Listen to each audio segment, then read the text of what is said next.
Hello, hello, hello, hello. Quick test, can everyone hear me?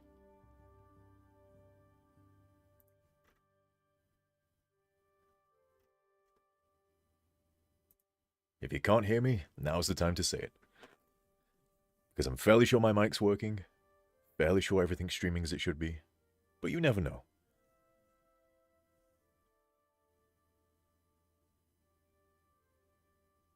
I'm waiting for that chat, someone's gonna give me the affirmative. Is it not updating? Do I need to refresh? I don't know. There we go. For some reason, my YouTube chat was not catching up. You can hear me. Fantastic. Well, you can hear me, and you might be able to hear some fireworks. Because someone's decided that now is a great time to set off more fireworks. Literally 5 minutes before I was going to stream. So that was fun. So I've not been here for a while. You may have noticed. 3 weeks, I think it's been. And hopefully you can't hear those fireworks. Let me know if they do get annoying, and I will try to figure something out. I don't know how, but I'll figure something out. So yes, I've been gone for like 3 weeks. First of all, I had a trip to America. Oh yes, and it was very fun. I met some very nice people, saw some very interesting things. And then I was meant to come home, and next week, gonna stream. But on the way home, I picked up some kind of bug, and I was off my feet for about a week. So that's why there was no stream then. Then it was Bonfire Night in the UK, which is a time where people sometimes make big fires, but most of all set off fireworks. So, bad time to stream. So I thought, okay, this week, surely there's gonna be no problems this week, because I'm not ill, I'm not in America, and people aren't setting fireworks off. Turns out only 2 of those things are true, because people are setting off fireworks. So, if you hear banging and large explosions, I apologize. There's not much I can do about it. I will try to figure out, maybe I can mute my mic, maybe not, who knows. But I do have sound muting filters applied to OBS, so I'm hoping that does the job, who knows. But either way, let's get to playing Fallout, because it's been a while.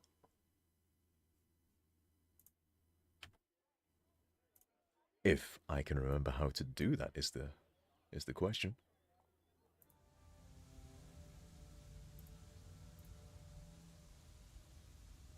Okay, it's looking like it's working. Fantastic. Can't hear fireworks. See, they're not going off right now. Maybe oh, there's one. Okay, there's a few. Maybe you'll hear them now. There was a lot of them before. So I'm hoping they've sort of used up all the big ones, and now they're just maybe doing some small flashy ones. I don't know. We'll see. But here we are. Now, we had some problems last time, because I had tried to clean out a lot of mods, but there were still some things left over, and so we had a few issues now and again during the playthrough. So what I've done is, I've started a new game, I've caught back up to where we were. This is not that save though. I accidentally overshot and finished this quest. So I've loaded up the save that has this quest, where I left off, but it has deactivated mods. So we're going to finish this quest, hopefully it plays out the way it should, and then we're going to load up the clean save that shouldn't have any residual mods left over. So when we left off, we had just arrived here. I thought we'd actually completed it. I was wrong. But we just entered this location. We're looking for ASAMs. Turns out they're not here, but there might be other things here. So we're going to investigate. And now I'm just going to quickly catch up with chat. Thank you. We did all forget that I have such a lovely voice. Thank you very much. You can hear me. Great. Can't currently hear them. Can't hear any fireworks. A few pops. I'm sorry. I didn't stop for tea. I don't like tea. I'm a very bad Brit. I don't like tea very much. I don't like any warm drink, really. I have the palate of a child. I like drinking cola. Nice cold cola. That's my drink of choice. Okay, so I think we haven't interacted with anything here. And you may be able to hear a few large explosions there, but let's push this button. Huh? What you messing with there? Well, I'll be. Looks like Vault-Tec had themselves a ASAM printer. Yep, ASAM printer. But I think its printing days are long behind it. They must have needed a steady supply of sensors to experiment with. Guess they got tired of buying them from Robco. Say, if this thing could construct a whole sensor, then let me check something. Now, I know this quest is one that has caused so many problems for people, so fingers crossed. Let's hope we don't get anything that stops us. Woohoo! Jackpot! You know a machine can't make something if it don't got the schematics for it. Yeah, I suppose so. Well, would it surprise you to learn that this thing has a copy of the schematics needed to build ASAMs? I wonder who Vault-Tec paid off for that. Let me just download a copy of this. I'm sure Vault-Tec won't mind. And there we are. We may have to adapt and substitute a few parts, but now we'd be able to build as many sensors as we want. No more scavenging for them. This is a real game changer. Good find, Slick. But I reckon we've still not uncovered everything that's here yet. Let's keep looking around. I see a question. Have we asked about Jake's mom yet? No. But if there's any questions you want to ask, I can reveal. I don't think it's going to ruin any possible future content we have. I think Jake maybe mentions her once in passing, or I can't remember. So if you have any questions, I'm happy to answer them. Does she have it going on? She did when she was younger. You can ask Jake's father. I'm sure he'd agree.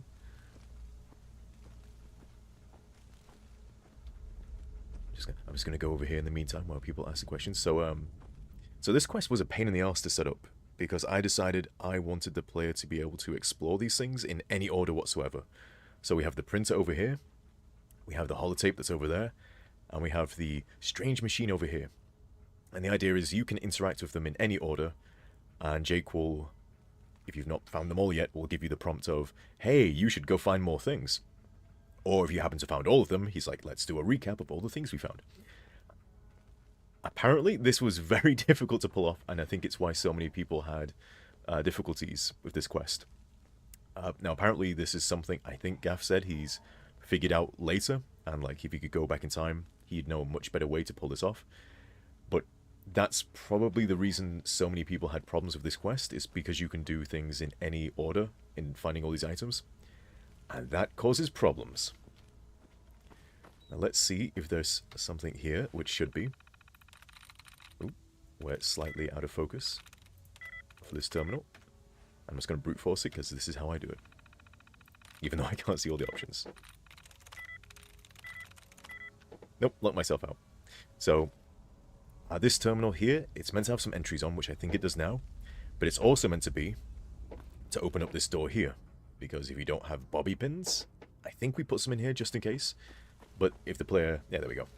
If the player happens to use all these because they're an idiot, then you can't progress in this quest. You got to go outside and get more bobby pins, and that's something that happens in the base game a lot. Any way you need to get to in the game will always have a way to get into it no matter what, which is usually a terminal, because you have unlimited options on a terminal. You just got to wait if you do the password too many times wrong. But let's grab this holotape. Jake.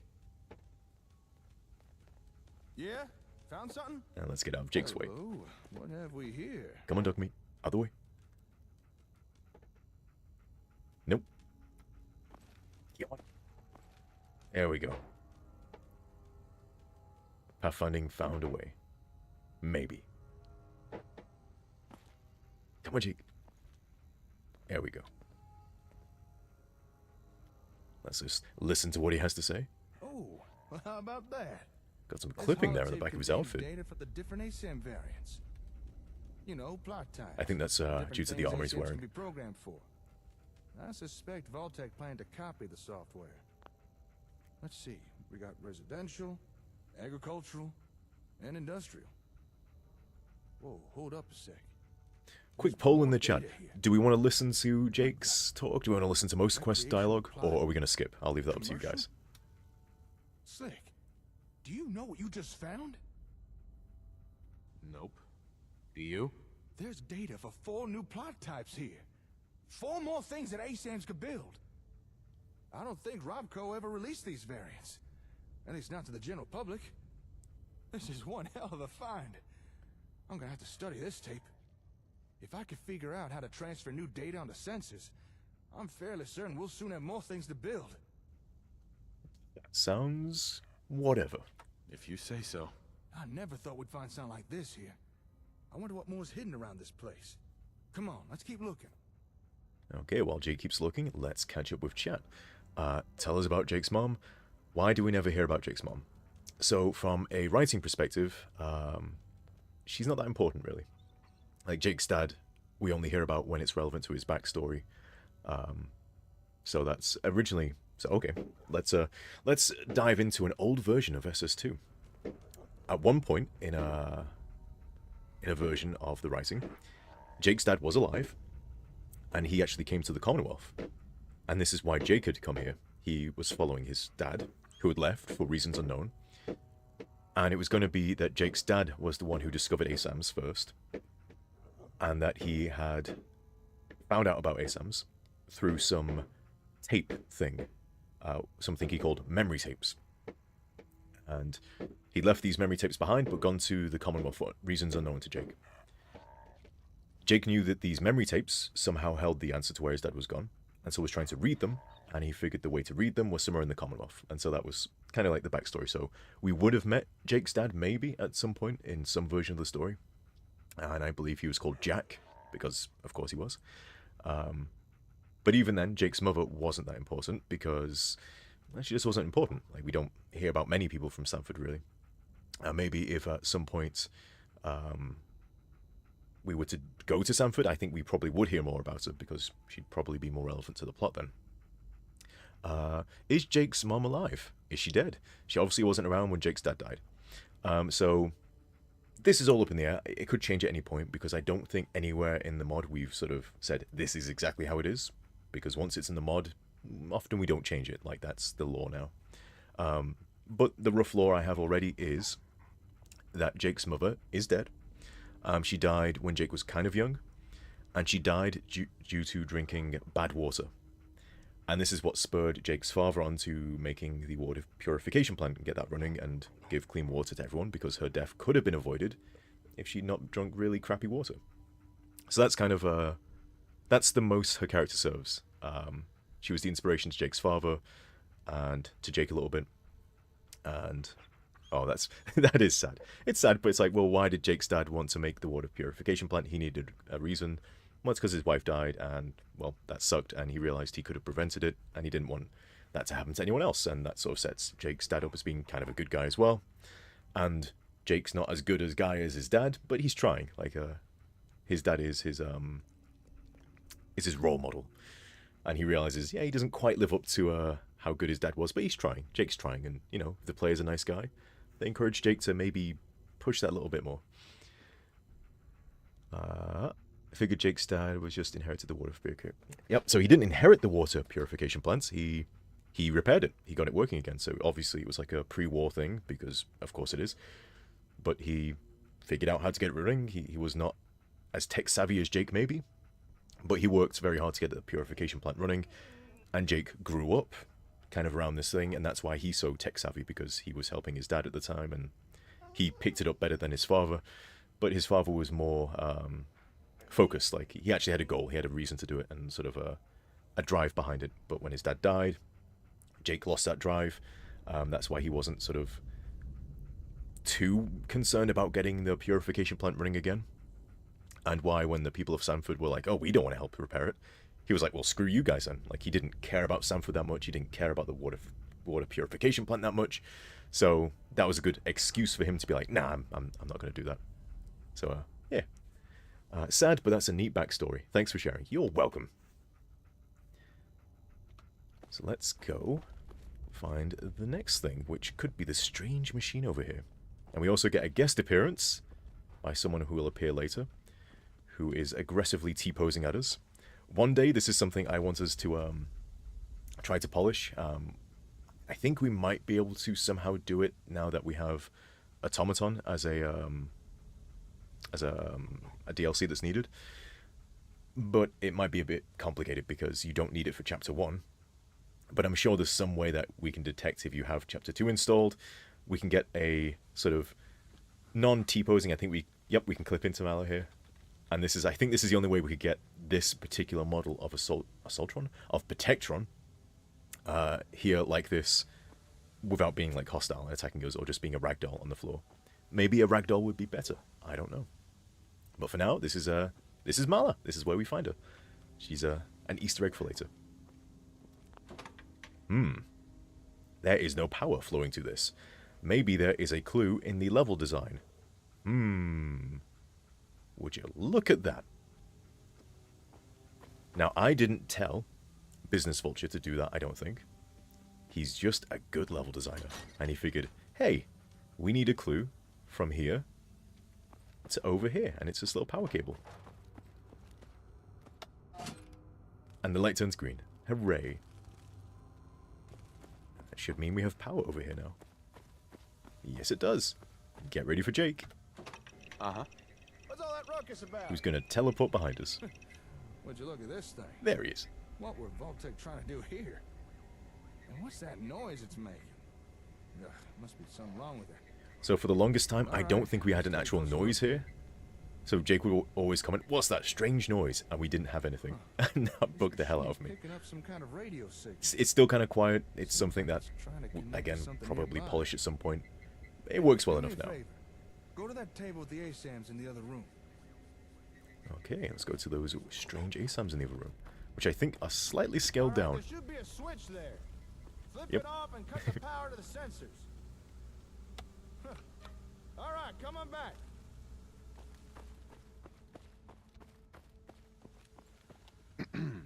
Yep, that confirms what I thought, all right. I assume you'll explain what you're talking about at some point. The signals this machine was picking up, they were coming from those ASAMs. They were emitting the radio signals. Erica says, King Gaff mentioned the device had some horrible noises at some point. Yeah, I think it may have been the noise it has now, but just louder. But it's too annoying. Like, it doesn't do what it needs to do in terms of sort of narrative. Like, it doesn't... you know, Jake's commenting that there is a noise there. We need a noise there. But we need something that kind of makes a little radio noise and lets you know, oh, that doesn't sound quite right. And I don't think we're quite there yet. So it's there's meant to be like a good version of it as well, but I don't think we have that in yet. So later on, when Jake is messing around with the comm hub again, you hear that same noise again. And then there's meant to be a nice noise after he fixes it, and he's meant to say, hey, that sounds a lot better, doesn't it? And there's no noise there. Now, it kind of works because he could be meaning that the sound has stopped and it's not annoying anymore. But yeah, there's loads of small bits like that where it would be great to have it in, but like it just wasn't important, and we just had to move on and get other stuff going because we're a relatively small team, and the people who can do those things are often busy doing other things. So there's many small details like that where it's like in an ideal world we'd have that polished and we have like these little flourishes here and there.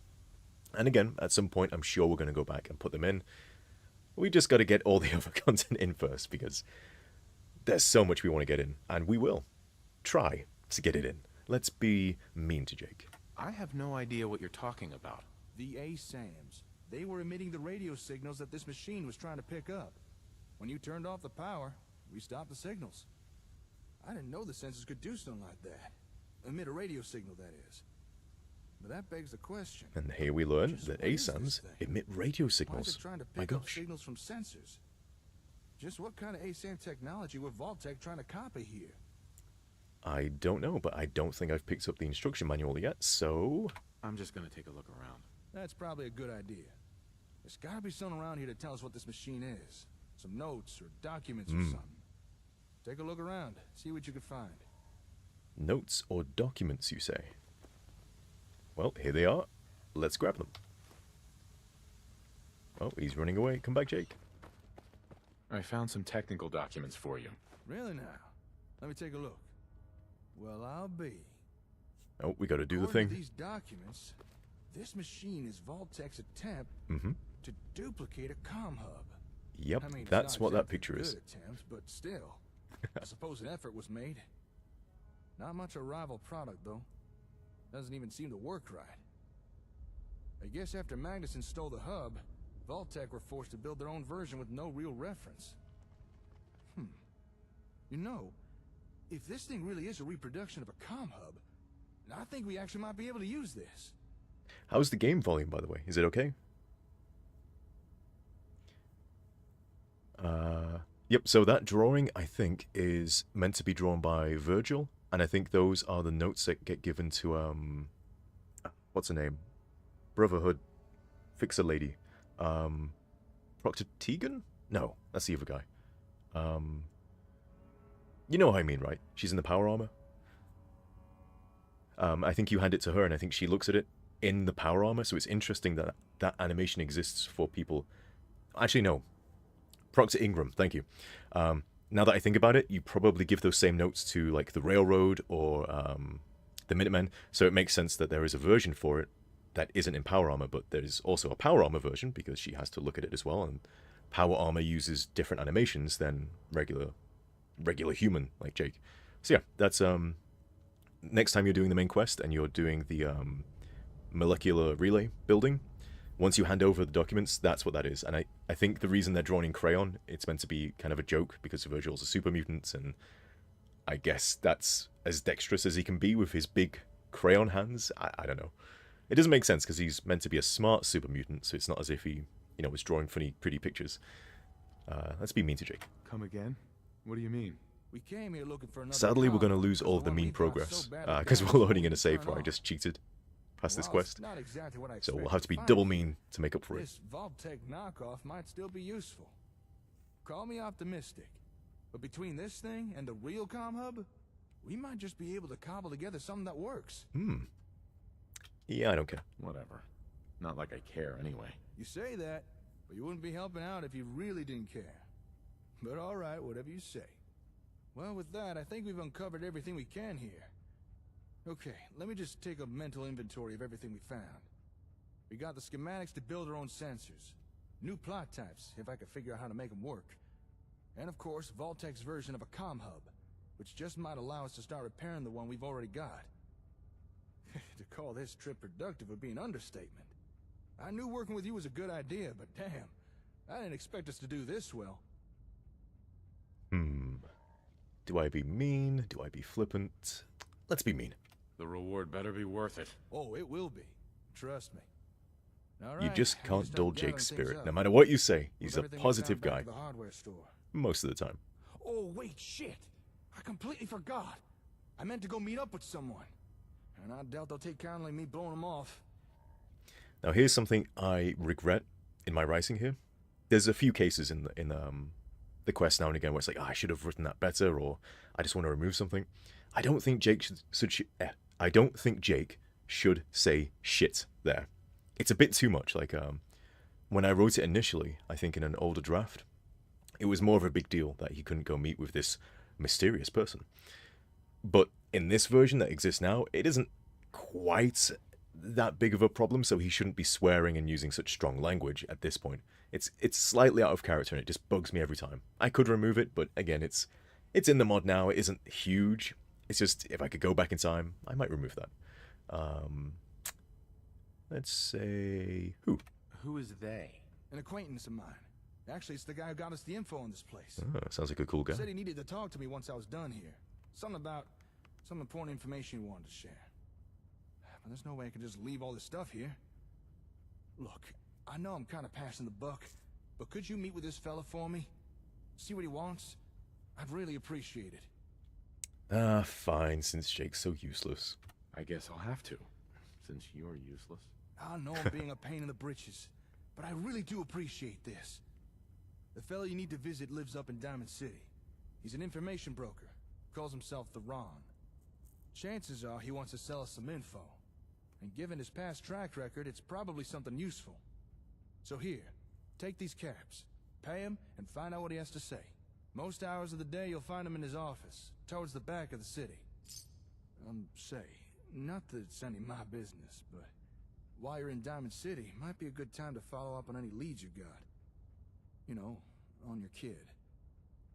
I understand there's a detective living there. So if you've but already he's one found of the Sean, best when it comes to tracking things Jake down. shouldn't say any of this. He should skip this because you found him. Let's ask about this detective. What do you know about this detective? Not much. I approached his agency a few times to look into something for me. What could Jake They want? couldn't help me, but maybe they can help you. He's got an office in the middle of Diamond City. There should be a number of signs pointing you the right way. I'm out of here. Okay then, Slick. I won't keep you. All right, time for me to get this stuff back to the hardware store. This should be a fun challenge of logistics. Once you've wrapped up everything with the Ron, head on back and let me know how it went. Oh, actually, before you go, might as well take this.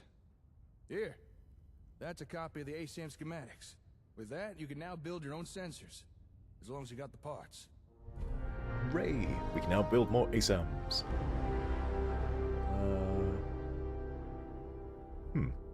The B option is awesome. Let's see what the character says.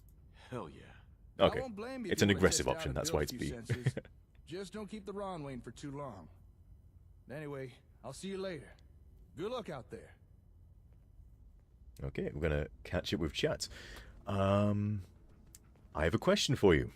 Sanford Jake seems to be more easily deterred by setbacks, i.e. the water purifier. How did he become so can-do, even the comm hub blowing up in his face? That didn't deter him. So, back in Sanford, there was only one thing Jake cared about, and that's his daughter. So, as long as she was safe, he didn't care. And that will become something later on that Jake will talk about. However, now that he's in the Commonwealth, he has a very clear goal, which is to get his daughter back. That's why he's now suddenly so gung-ho. Like, he's got a goal, he's working towards it. Right now, he's still kind of, hey, this is working, because he's met the player, and the player is just pushing him along. Like, he'll mention a few times, he couldn't have done this without the player. If you ask him about the satellite station Olivia, he'll mention he's actually been there before, and I think there's a terminal entry about it as well.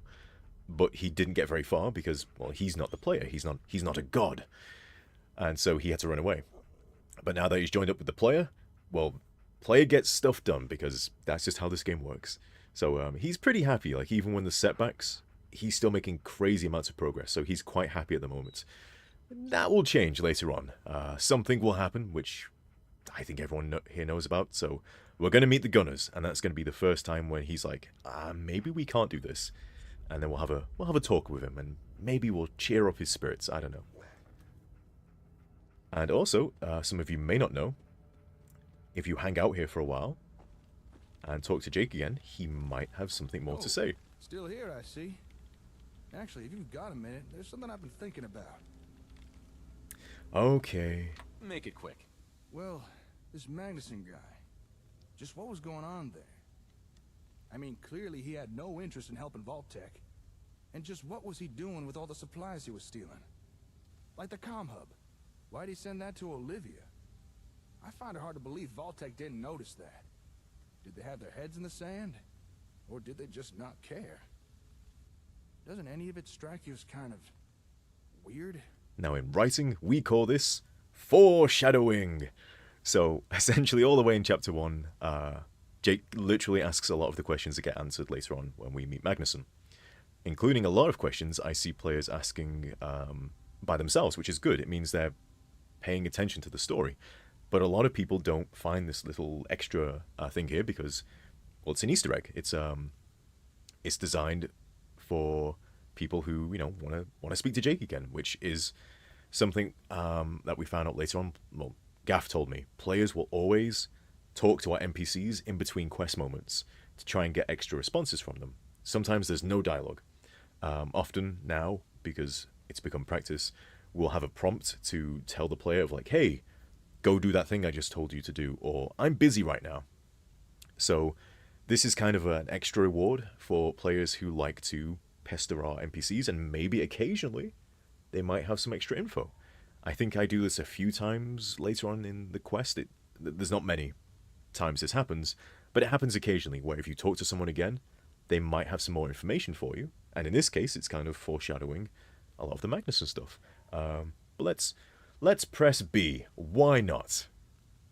No, not really. Maybe you're right. Maybe I'm just overthinking. Yes, Jake, you're overthinking. Anyway, you've got things to do, and I'm just distracting you. I won't keep you any longer. But thanks for listening. I appreciate it. That Magnuson guy, we're not going to hear about him again. We don't need to worry about this. So now, what I'm going to do is, I am going to load up the save I have. That should ensure that we have no problems. So I've cheated back up to the point of the end of this quest. Jake isn't here for some reason, but I have gone ahead and picked up Piper, because companions will sometimes comment on things. So I figured let's grab a companion. And apparently Piper's very interested in this pile of dirt. There's a story there. She just knows it. So let's leave her to do that. I see another question in chat. So, you would describe the change from Sanford, Jake, to Commonwealth Jake as a result of motivation, daughter, and circumstance meeting the player. And lots of progressing towards the goal. Yes. So back in Sanford, Jake's only concern was his daughter. As long as she was happy, or at least he thought she was happy, then he was happy. He sort of cut himself off from the town of Sanford, and like, well, I've got a load of caps left over, not enough to repair the purification plant, but it's enough to keep me and my family happy. Obviously, the town didn't like that very much, and later on we found out maybe that wasn't the best thing for Jake to do if the well-being of his daughter was his ultimate goal. So when she disappeared with Caitlin, which I think we'll find out a little bit later, he will tell us about that, he suddenly had a very clear goal ahead of him, and he pursued it with all he had. And with the player here helping him, he's making excellent progress. Way better than he was making before. People are actually using the ASAMs. Madness. I don't think my lockpicking is good enough to get out of here. Don't think I can pick this. Nope. So, let's go out the front way. Ooh. A knife. I think we'll leave that there.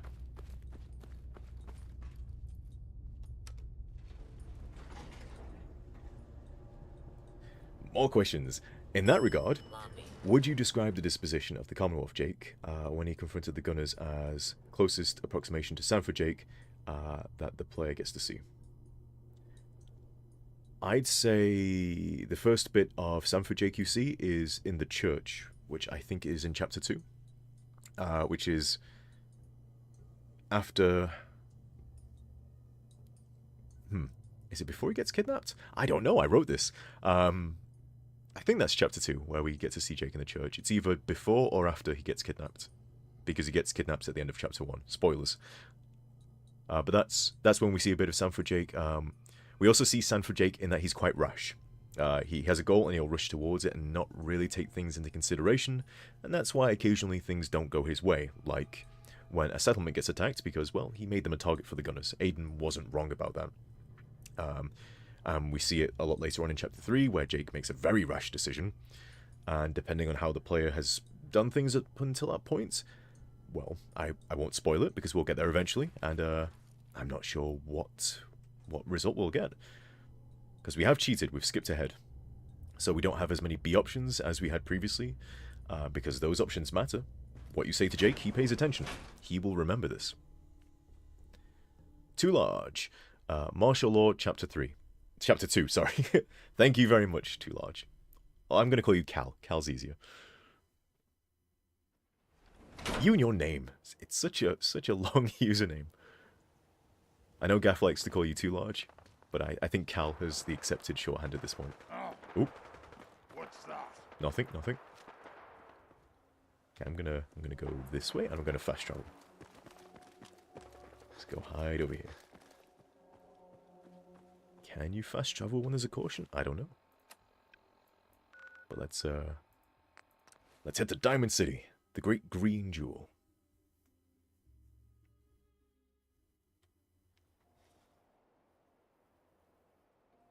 Cynical confirms Cal. Cal confirmed.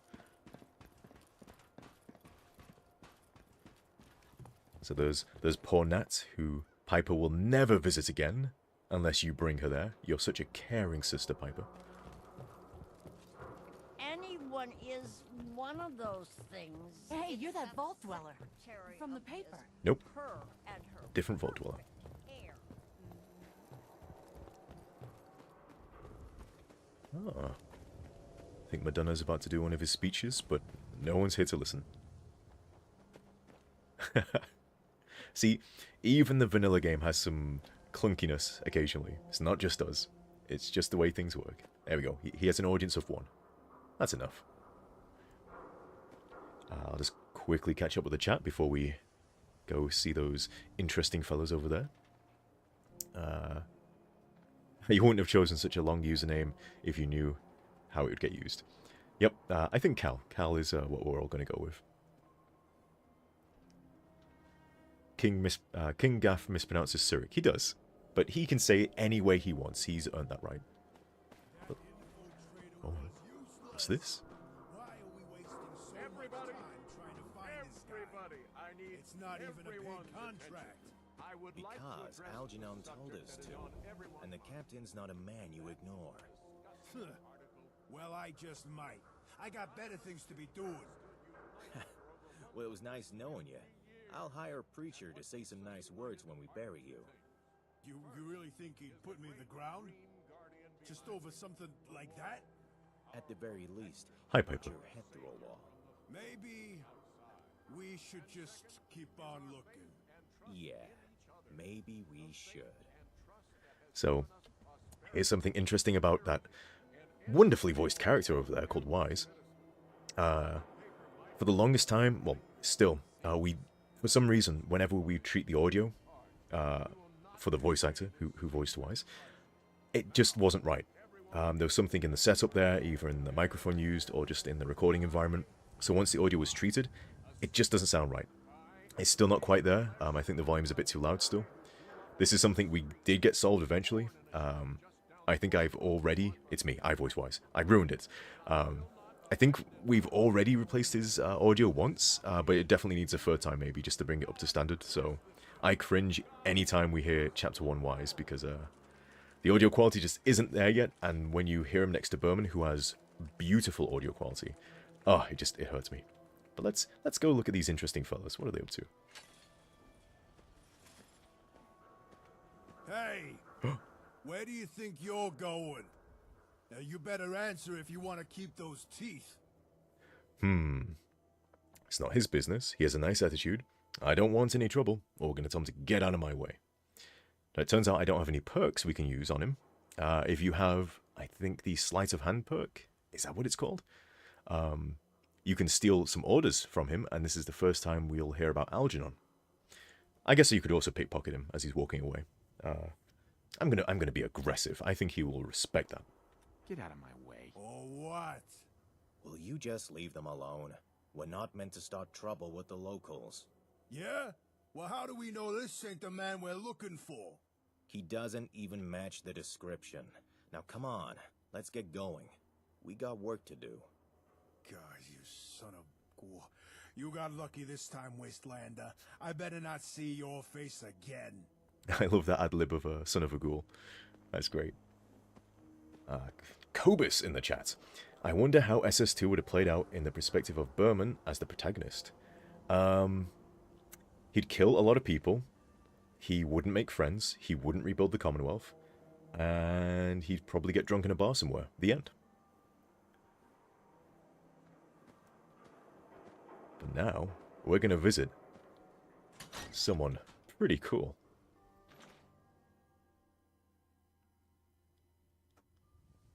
Hey, all right! Another new client. Don't be shy now. No need to stay in the waiting room. Come sit your hip self down. So, here's an interesting bug that some of you may remember if you played SS2 way back when.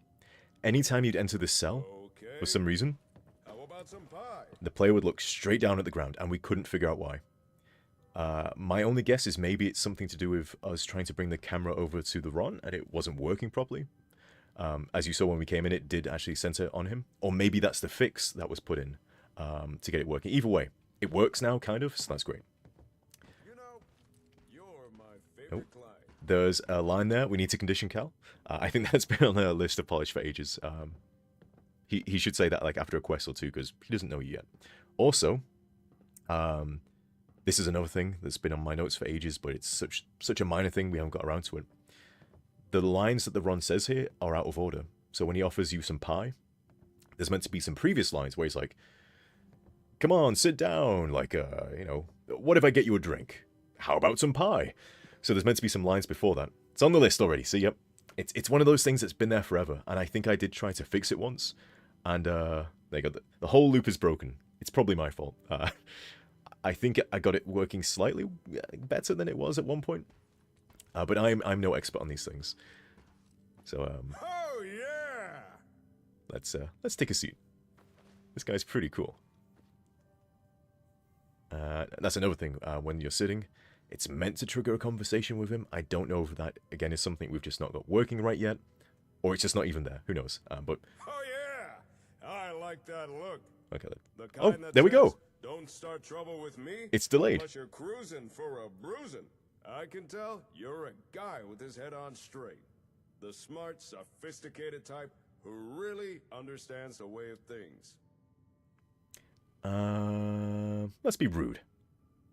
Ugh. Spare me the sales pitch. Oh, okay. But there's no need to be a party pooper when the Ron's just trying to introduce himself. Let's be mean to him again, because I love the Ron. I don't care. I need information, and you're going to give it to me. Whoa! No reason to get all bent out of shape. Wait a second. Poor Ron. Say, correct me if I'm wrong, but I get the feeling you were sent here by Jake. So, this entire little setup there of him being like, wait a minute, you were sent here by Jake. That's because I couldn't find any lines that would work for, hey, someone sent me here, or I'm here on behalf of someone. There was nothing I could find that worked for that. So, we do this a few times where a character will just know what it is. We do this again when you go to Vault 81 and meet Mansfield. I think the line is like, what do you know about this? Or can I show you something? And then Mansfield gives like, oh, the Vitomatic. I think the closest line we have is like, can you tell me about this device? But we've already used that, and it's kind of a vague line. So there's a few instances in the writing where if maybe something feels a bit weird because the character's offering the information instead, it's because we don't have to play lines. I think we got away with it. I think there's not many times where it feels weird. I think it's natural most of the time. Apologize to the Ron. I'm sorry, Ron. I'm just doing it to be mean. But tell me about Jake. What do you know about him? Oh, Jake. I'm charismatic. The You can tell Hound me. Dog's a good guy. One of my best clients. I'm not gonna pretend I understand all this ASAM stuff he's doing, but he's got his reasons, and the Commonwealth's better off for it. Oh yeah! So, did Jake send you or not? What makes you think that? Jake told me he partnered with someone, and you matched the description he gave. Oh yeah. Not to mention, you got one of those Pip-Boy things, just like that hound dog Jake. So, is the Ron right? Are you the new partner? Now, if anyone ever has to write dialogue for the Ron, he will always refer to Jake as a hound dog. No one else, only Jake. Or a lone wolfie, I think occasionally. You, the player, and the Ron are cool cats, but Jake is a dog. And Jake doesn't like that. I'm fairly sure there's a Jake line somewhere where he complains about the Ron calling him a dog. I don't know where it is. It exists somewhere. Yep, Jake sent me. That's why I'm here. When you're right, baby! And 9 times out of 10, the Ron is usually right. Gotta say, I'm surprised to see Jake partner up with someone. Always struck me as the lone wolf kind of guy, you know? But any friend of Jake's is a friend of the Ron's. Now, let's get down to brass tacks. The reason I asked Jake back here Cal was so knows. I could It's on the share some terminal. Thank you, Cal. information. But since you're his partner, I can tell you the info instead. For a price. After all, I'm running a business here. Well, hold on. What info are you talking about? As Jake tells it, you and he are building up settlements together. Here comes the smash. Well, that's cool and all. But he's off the gas for a second. Have you stopped to Or think not. about the people joining those settlements? After all, it's the people that make a town. And surely you want the best and brightest. It's after right? this. No, I don't. I really don't care. Oh. Well, maybe you don't. But I'm sure Jake does. Huh? But you can't always There tell it is. who's hip just by looking. Or can you? You ever heard of a vigor tester? It's a kind of science machine cooked up by pre-war nerds. It can measure a person's attributes. Use it to scan someone, and it can tell if they're as strong as a deathclaw or as weak as a kitten, smart as an AI or as dumb as a mutant. Pretty rad! A useful device, especially for some cool cat wanting to find the cream of the crop. Just so happens the Ron knows where to find one of these vigor testers. And I'm willing to tell you where it is. Oh, your capacity for intrigue never ceases to impress. Piper, please. The Ron's busy with a client. However, there is a small matter of payment for this information. 300 caps. Sound fair? So you just saw one of the rare interactions that the Ron will actually have if you have a companion. I think the other one he will interact with is Nick, because they all live in Diamond City. Of course they know each other. Let's try and get a better price. You're a businessman, right? You can do better. Ain't no one who can say the Ron don't know how to business. Let's say 250 caps. You sly cat. I'd recommend always bringing a companion along with you. They won't always have a comment, but sometimes they might. Is that the best you can do? I'm sorry. Ah, You've darn. already got the best you can out of me. So, deal? Let's try another speech check. Maybe it will pass. What if I don't pay? Then you Nope. don't get information. I don't mean to rattle your cage, but I'm running a business here. All right. So, do we have a deal? 250 caps, that's fair. Sorry, Oh, I don't have the cash. wait. No sweat. We all get Because a I little cheated. funds from Oh, time to no. time. You just come back when you're ready, and the Ron will set you I gotta sell right. some stuff. Oh, yeah! See, we do have a line in case the player just spent all the caps before we got here. And because I cheated to get here, Jake didn't actually give me the caps for this, so, guess I gotta go sell some stuff. Cheaters never prosper. Let that be a lesson to all of you. Now, of course, I could just, steal some stuff around town, but that'll probably take longer, so, I'm fairly sure I've got some stuff in my inventory we can sell. Can't believe you eat that food. Only one thing worth buying in a dugout inn. Okay. That's Oh, Move, Synth. What have you done with the real Riley? Where's my brother? do we shoot him? Swear I'm not a synth. Don't. Yeah. Boom. Thanks for family. Kyle, no. That's right. I'm a hero. You're 200 years old. years old? Looking pretty good for your Looking age, pretty huh? good for your age, huh? Okay, show's over. Okay, there that's are no enough then. synths in Diamond City. Hear me? Just you Hi. folks and your The synth is damn dead, right? paranoia. That's what happened? At least someone Huh. in this town did See, more I than never just knew she had stand extra and lines. gawk. Wonder who else does. Hey, What you got Oh, for me? no, not you, Piper. Can't believe that happened. It's totally ruined the mood out here. No, that's great. See, I love it when games have those extra little bits of dialogue, like we do occasionally. And that's why we include them, because they're cool. hi. Oh my god. Just Like, I've never bothered talking to these people before. Normally I talk to, like, the guard, or this guy, and ask about his brother. Excuse me. My own brother.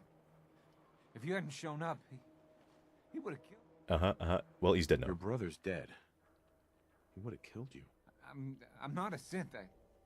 Maybe told he him, is a I kept synth. telling him. Why didn't I? Yeah, What's everyone get out of still here. standing around for? Ah, I need to sell Go back things. to your own damn business. Go on. Go on. Get moving. Myrna, You? I don't know you. Just keep your distance. keep calm. I'm still Yeah, we'll just skip That's- through this. human as the day I was born. Well, Uh-huh. all right. I'll take a look, sure. A bit of everything. Okay. We're close to the amount needed. So sell that. We don't need a missile launcher. What else can we get rid of? Get an extra shotgun. I think. Yeah, I've got a legendary shotgun I picked up, so let's get rid of that one as well. I don't need a switchblade. What else we got? I picked up some gold, but I think I dumped that off at a settlement. I don't need any of that. We'll keep the books for later.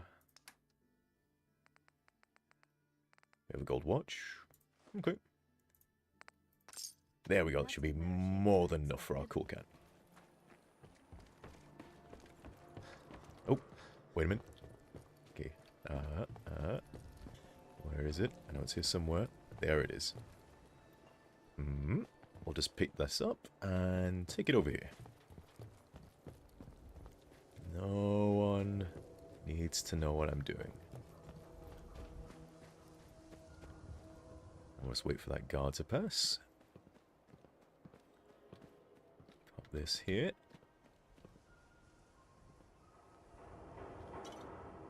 Perfect. Shush, Piper. We're doing charity.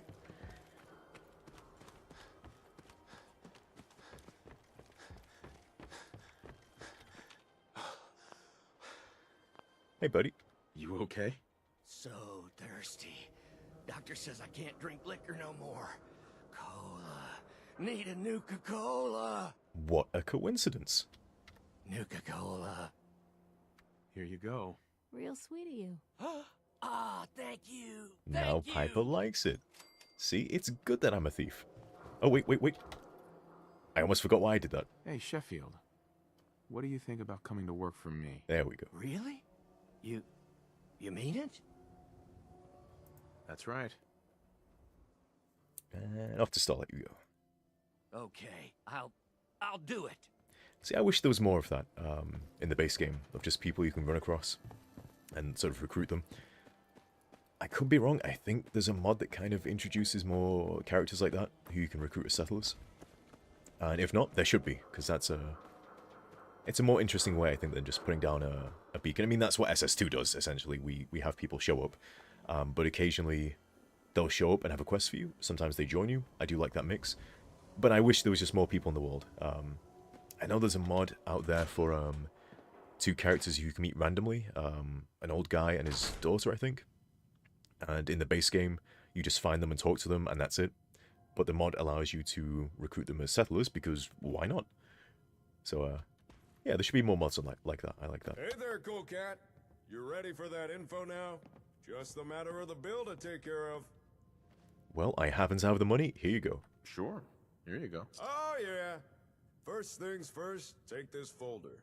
That's all the info the Ron could dig up on the Vigor tester. Now, here's another bug for you, Cal. One I found in my last playthrough. You ready? Oh, uh-oh. Oh, no. What's that? We need to get some sort of back on that texture somehow. I don't think most people are going to do that, but I did because, you know, of course I would. And, yeah. I'm sure there's a quick fix for it. But there's a note for you. Now, according to the Ron's records, last known location of the tester was Vault 81. But dig this. That vault's still active. Still has residents inside. So, common courtesy says you knock first. If you can get inside, ask someone in charge about the tester. If it's still there, chances are they'd know. On a side note, if you're looking for able settlers, I got a few leads you might be interested in. Here, this info's on the house. Now, I remember editing this player line, and I think it sounded awful, but we made a decision at a certain point to not use...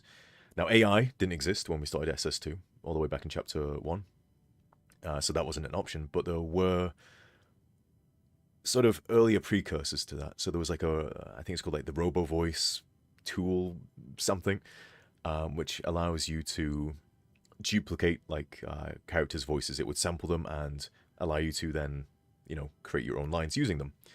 Problem is, it was never quite there. And so, you know, we looked into it because this would allow us to have new play lines. But it never sounded good enough. It always sounded robotic. And it made a lot of progress. And then AI tools came out that allowed people to make almost perfect voice replicas, assuming they put in the work. Because it still takes some work to get decent sounding voices. But by then, I think the whole discussion about is it ethical to use AI came up. And we came very much down on the side of like, let's not do that. So we have no AI voices for any like play lines or anything. We don't replicate any of the vanilla characters, which, you know, limits us. But, you know, it at least makes us, we're ethically clean. We didn't replicate any voices that we didn't have permission to. But the downside is sometimes we have lines that maybe sound like this. Vault 81? What? Okay, that didn't sound too bad. You never heard of the vaults? What hole did you crawl out of? Here's another thing. So as a rule, we have writing rules, and these are mostly applied to me and maybe anyone who I have lordship over, but most of our writers are quite independent, so they go do their own thing. But one of the rules I have is never allow the player to say lines that you yourself didn't click. Now, we break this very rarely now and again, and at some point we allowed it to be broken here as well, when you ask the Ron about vaults. And he says, what hole did you crawl out of? And automatically the player would say, actually, because he's going to explain, like, actually I come from Vault 111. But it just felt bad. I don't like to take that away from the player, and I think that's good game design generally. If you're doing like a roleplay game, you want to give the player as much agency as you can. And so anytime you take that away from them, it feels bad. And it just felt bad here, so I actually went in and retroactively added all these options, even though all of them are basically nothing, because you'll see, I'm going to explain that it's, I'm actually from Vault 111. I'm from Vault. They're big underground bunkers. So it doesn't matter, To keep but people safe after the bombs fell. I felt it important just to give the And player the Vault ability 81 to is actually one of talk there. them. But unlike most vaults, 81's still active. And according to the Ron's records, that vault's the last known location of the Vigor Tester device. So yeah, there's some writing advice there for anyone who happens to be writing game dialogue for something like this. Try to never take the player's agency away, especially when selecting dialogue that maybe they wouldn't say. And again, it was very minimal there, but I just felt really bad to take that away from the player. So yeah, follow that rule, and I guarantee most players who like to roleplay would appreciate it, me included. And I wrote it wrong originally, but I fixed it. We do it somewhere else in the mod at a certain point where we have the player just say a single word, I think. Maybe at some point I'll go change that as well, but I think it's less offensive there because it's not actually lines, I don't think, that are important. It's just the player like making a noise or like continuing their previous thought that the player had already selected, like they'd already selected an option. And I think the player lines didn't splice together nicely. So the way we fix that is we have the player say the line, and then an NPC will interject, give a bit more information, and then the player finishes their thought, but it's a different line.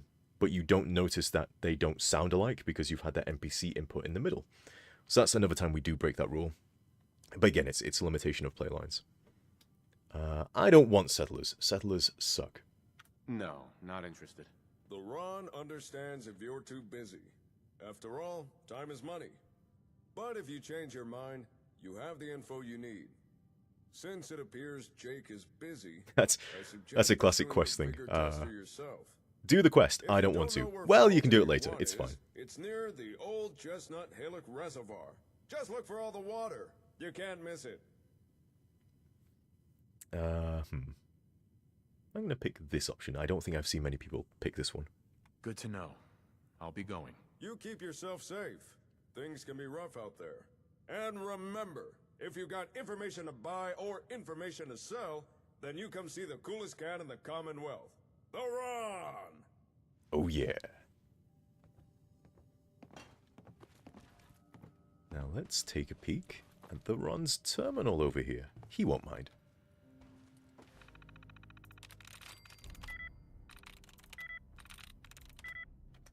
Hey! Not now, Ron. I'm busy. Nope. Nope. Nope. If you ever want to Maybe I should do this properly, but I always just do it this way, because it usually ends up being quicker than actually playing the minigame. I don't even read the things I'm clicking on. Maybe I should. It looks like I've got like really crappy hacking skills here. Okay, so it's a bit like help. I've only got one option remaining. Damn it, locked out. I'm gonna cheat. Okay. I did it. I hacked the terminal. Question from Kobus. How might the story go if the Ron was the antagonist? I think it would have to be that for some reason he's super focused about getting all the information, and he doesn't mind manipulating people as long as he's the one who does it, because then he knows the real information. So I guess maybe he'd mastermind things and send the player to go do his dirty work, and it seems like it's what the player wants to do, but really the Ron's pulling the strings. It wouldn't work. I wouldn't do that, but that's how I would do it if the Ron was the antagonist for some reason. Let's learn about Jake, his top client. He's a lone wolfie. There we go. I knew I had that somewhere of him being called that. So here we learn a little bit about Jake's backstory, because he's interacted with the Ron previously. So we can see right here, he comes from Sanford, and he's searching for his lost daughter, Laura. And then we find out about Caitlin. I think this is the first time we can hear her name. So that's her full name, Caitlin Williams, and Laura William Evans, that's Laura's full name. And we see that Ron was looking for information, but he didn't find anything. And then we find out some shipping records for the regional Robco facilities, and that's for the Robco HQ that we visit in Chapter 3. And then security passcodes for Robco head office, again, Chapter 3. Status of a Quincy resident, Lupe de la Fuente. That's Lupe, who we meet later on in Chapter 2. Turns out we don't know where she is right now, because something bad happened at Quincy. Oof. And then the last record of Jake looking for the comm hub, and that's when we meet him, when he's searching for the comm hub. And the last known were shipping records at a Boston address.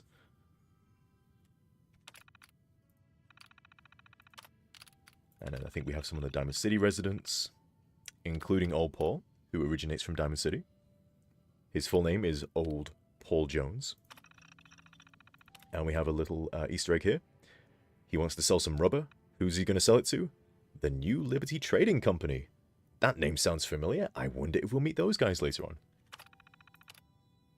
We've got some vanilla stuff here, so I don't think there's any new information. He'll just comment on Piper. I think Piper's looking for information on the mayor. Yep, Mayor Madonna. So just vanilla stuff commenting on there. Vault 81. Cedric Mansfield. And so this is how the Ron knows about the device being in the vault, because he's traded with Vault 81 for information. So you learn out they wanted pre-war records and stuff, and in return he got documents and records from Vault 81, so that's how he knows about the Vigor Tester. What else we got here? The wastes. Here we go. We can learn about Aiden. We can learn about Teresa. Learn about some guy called Griffin. I don't know who that is. And Salvador. So let's learn about Aiden. The dossier is assembled upon request. Who was requesting information on Aiden? Could it be those fellas who were there before? Maybe they had information they wanted on this guy instead. We don't know about him yet, but someone seems interested in him. What about this guy? Oh, yep, again, information upon request. Now, we do know the information for Griffin was requested by Teresa, because Teresa used to travel with both Griffin and Salvador. We've met Salvador in Chapter 3. We've not met Griffin yet. Maybe we will.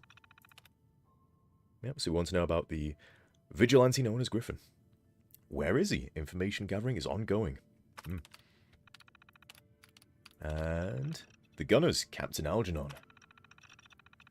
He's the ex-leader of the Gunners. Spoke with some proxies. I wonder who those people were. Client still holds power within the Gunners. And the Ron he's interested in creating good relations with these Gunners. And they want information on Salvador. That's why they were here. So I think that's all the relevant information. So there's lots of little things like that around the mod.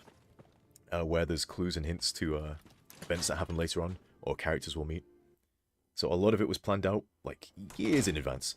Sometimes we will retroactively go and add things that maybe we didn't plan on. But a lot of it was planned. I'd say 80% of the things you find were already sort of in the mod from Chapter 1, or were intended to be in the mod from Chapter 1. And even if we didn't get around to doing it until Chapter 3, it was always intended. Okay, we're not going to go find about our kid. We're not interested about that. I ain't telling you how to pick your friends. Piper's kind of a trouble. Oh, Piper's trouble? Okay. We're going to go to Vault 81. I don't think we've got any fast traveling. Nope. We have to do it by foot. Question from Erica. Griffin is the guy old Paul mentions when asking about the power armory. Yes. Yes, it is. Now, he doesn't know what the guy's name is, but I will confirm, yep, that's who old Paul is talking about. Old Paul doesn't quite have the information correct, but I guess maybe we'll find out what really happened at some point. Maybe? Who knows? I'm teasing you, I know. Okay, I think we want to go this way to Vault 81. Nope. We want to go this way. Okay, it's down this road. Okay, we got the shotgun. I didn't know this effect existed. I've never found a legendary before where you aim down the sight and it slows down time. Like, that's a crazy powerful ability. Oh. There's that raider who's trying to trick me. I'm going to ignore you. Nope. Nope. You're not tricking me. Okay. It's this way.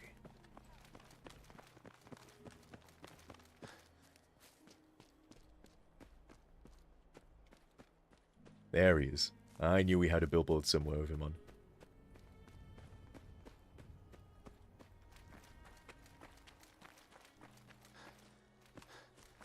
Okay, I think if we go along these railway tracks, that should bring us to the vault. And I'm going to try to remember to do something that I always forget to do in my playthroughs, and I bet loads of players do as well. So let's see if I remember to do it. I will say what it is now, and maybe you guys can remind me. We need to return a note to Mansfield. This will be important at some point, just not yet.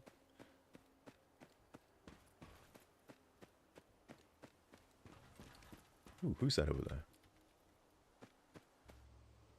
Too far away.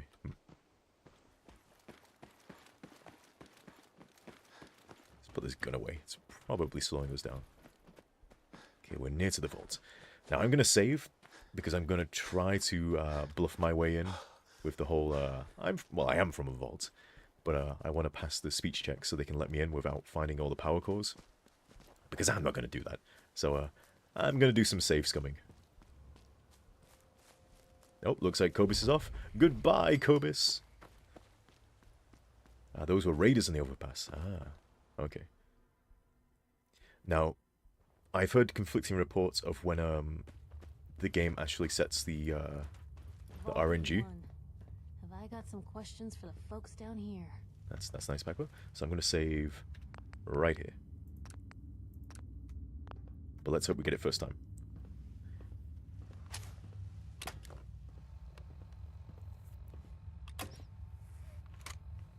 I think if you mention you're from a vault earlier, I think it makes the speech check easier. I could be wrong about that. I don't know where you got your hands on a working pit boy, but you better start talking. Yeah, I think here if you say you got it in Vault 111, it makes the speech check later easier. Could be wrong about that. I got it in Vault 111. Vault 111? Haven't heard of that one yet. I'm just a traveler. I thought I'd take a look around. Is that so? And you expect me to believe that? Oh. Don't know why Piper likes that. Who is it, Edwards? Uh-huh. Ma'am. Well, if someone... Sorry about that. For newcomers, we like to operate. Ooh, it's a hard speech check. Okay, I'm going to save again here, just in case this is where it can be save scummed. Let's try it. But I'm a fellow vault dweller. Can't you just let me in? All the more reason... Okay, we're going to do this a few times, and then we're going to cheat. Because I'm not going to find all the damn fusion cores. But I'm a fellow vault dweller. Can't you just let me in? All the more reason... Okay. 2 more times. And then I'm going to load the previous save, which I think might work, maybe. But I'm a fellow vault dweller. Can't you just let me in? Excuse me. Yes! Okay. We've learnt knowledge. You can save right at that point and just save scum. Is that so? Let me in. Go on. Think about it. I'm going to allow it. Yes. Edwards, open the door and make the announcement. Officer Edwards and I will meet you at the entrance. And Cedric, don't forget him.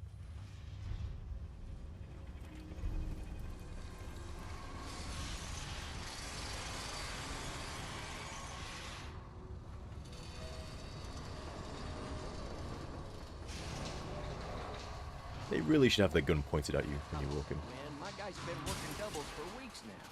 They need a break. Everyone's working hard right now, Cal. You think I don't know that? Just do the best with what you can. That's all I'm asking. Fine, I'll see what I can do. But you and I both know we can't keep going on like this. Sorry about that. As you'll soon see, we have a few maintenance projects underway. Gwen McNamara, Overseer. Welcome to Vault 81. We've never encountered a fellow Vault Dweller. Is this Vault 111 you mentioned still operational? So there's a lot of vanilla dialogue that we tie in with the whole Mansfield thing. So they mention the water tasting funny at a certain point. That's vanilla content. So I decided to play off that. And later on we find... Oh, wait. Whew, okay. Nice Pip-Boy. I think we're good. Overseer. Ready to talk now? Sorry, I We've had never to encountered turn that a radio fellow off. Vault Dweller. Is this Vault 111 you mentioned still operational? Nope. It's abandoned. There's no one living there. That makes no sense. The vaults are the safest structures in the Commonwealth. What happened there? Will be nice. They had us cryogenically frozen in these pods, but something malfunctioned. Oh my god. All those lives lost due to some malfunction? Uh-huh. I suppose we've been lucky. Uh-huh. Here, we pride ourselves on having... Uh-huh. We'd like to be completely self-sufficient. I'm impressed you maintain it. Thanks. But some here... Interaction is a good thing. The Commonwealth is improving. So I've heard. Now? Ma'am, what about his friend here? I'll allow it. Security is already extra mindful as it is. If he's lived this long in the Commonwealth, I'm sure he's chosen his friends wisely. That's another thing If we you tie need into. anything else, Security I'll being be a in bit my more aware. office. Why? Because those gunners have been up to no good. I got two words on what I expect out of you. Not everyone gets Best a personal welcome behavior. from the Overseer herself. Normally, that's my job. So, something I'm going to mention here is I had a very particular voice in mind for Mansfield. And if anyone happens to have played the game, probably not. You've probably played the new version, the new sequel to it. But if anyone has played the game Baldur's Gate, the original, not 3, none of this fancy new stuff. I'm talking the old stuff. There's a character called Zan, who has a very particular voice, and I love his voice. And that's what I had in my head for Mansfield. And so when we presented that to Mansfield's voice actor, he did his best to replicate it. But he did it a bit too much. And so the original read for Mansfield was much more sort of, oh, yes, I'm Mansfield. A bit too snooty. It was a bit too much. Like, Mansfield is meant to be snooty and a bit stuck up, but it was too much. And we released Chapter 1 with sort of that read on Mansfield's lines. But after we told Mansfield's voice actor, if like we want to tone it down a little bit, he actually went and redid all of the Chapter 1 lines with the new Mansfield voice, where he's toned down that inflection a little bit. So that was awesome. I don't think we asked him to do that. I think he volunteered. So, good job. Appreciate it. And that's why we have the Mansfield who sounds the way he does now. So I'm going to tell him, I appreciate it, Mansfield. I appreciate the hospitality. I can imagine. Being here must be a welcome reprieve. We all from love the traipsing Mansfield. About the Commonwealth. Anyway, welcome to Vault 81. I'm Deputy Overseer Mansfield. If you've any questions or problems, please bring them to me. Otherwise, enjoy your time in the vault. Let's ask him about his job. What do you do here? I am the Deputy Overseer. I oversee the everyday happenings in the vault, and make sure everything keeps running smoothly. This allows the actual Overseer to focus on the bigger issues, like what color to repaint her office. Ooh, some tension. I wonder if that will come up later at some point in the future. Who knows? Oh, I see a compliment. I'm going to read it. This entire quest is beautifully done, by the way. I was so amazed by the first time I played it. Thank you. So this quest exists mostly for the Vigor Tester, which originally, at some point in all the quest structure, didn't exist until Gaff invented it. And he said, I've made this tool so you can point it at your settlers and get their stats, and it's done in sort of an in-game way. Zurich, it's your job to figure out how the player gets this and why. And that's the entire reason we go to this vault. It's to get the Vigor Tester. So it's it gives Jake some time to go do his fiddling with the Vault Tech stuff to bring that back to his base. And we send the player off on sort of it's an important mission, but it's kind of a side mission. You know, go do something else for a bit. Go to this vault, give Jake time to go do his thing, and also get the Vigor Tester, which does become a very useful device. So all this quest exists because at some point Gaff said, hey, I want you to figure out a way to get this device into the game and for it to make sense. And we got this quest, which I'm glad because it gave us Mansfield, who appears later on, and I'm glad he comes back because he's one of my favorite characters. Here's a thing, figure it out. Yep, that's that's a lot of the writing. Here's a mechanic I've created. I want you to make a quest around it that makes sense and is entertaining. There was a lot of that, which is an interesting challenge, but it's difficult sometimes to make something that doesn't feel convoluted. And occasionally I do think we have a few things that do feel a bit convoluted. I thankfully think this quest isn't one of those. I like it. Apparently other people like it, so that's great.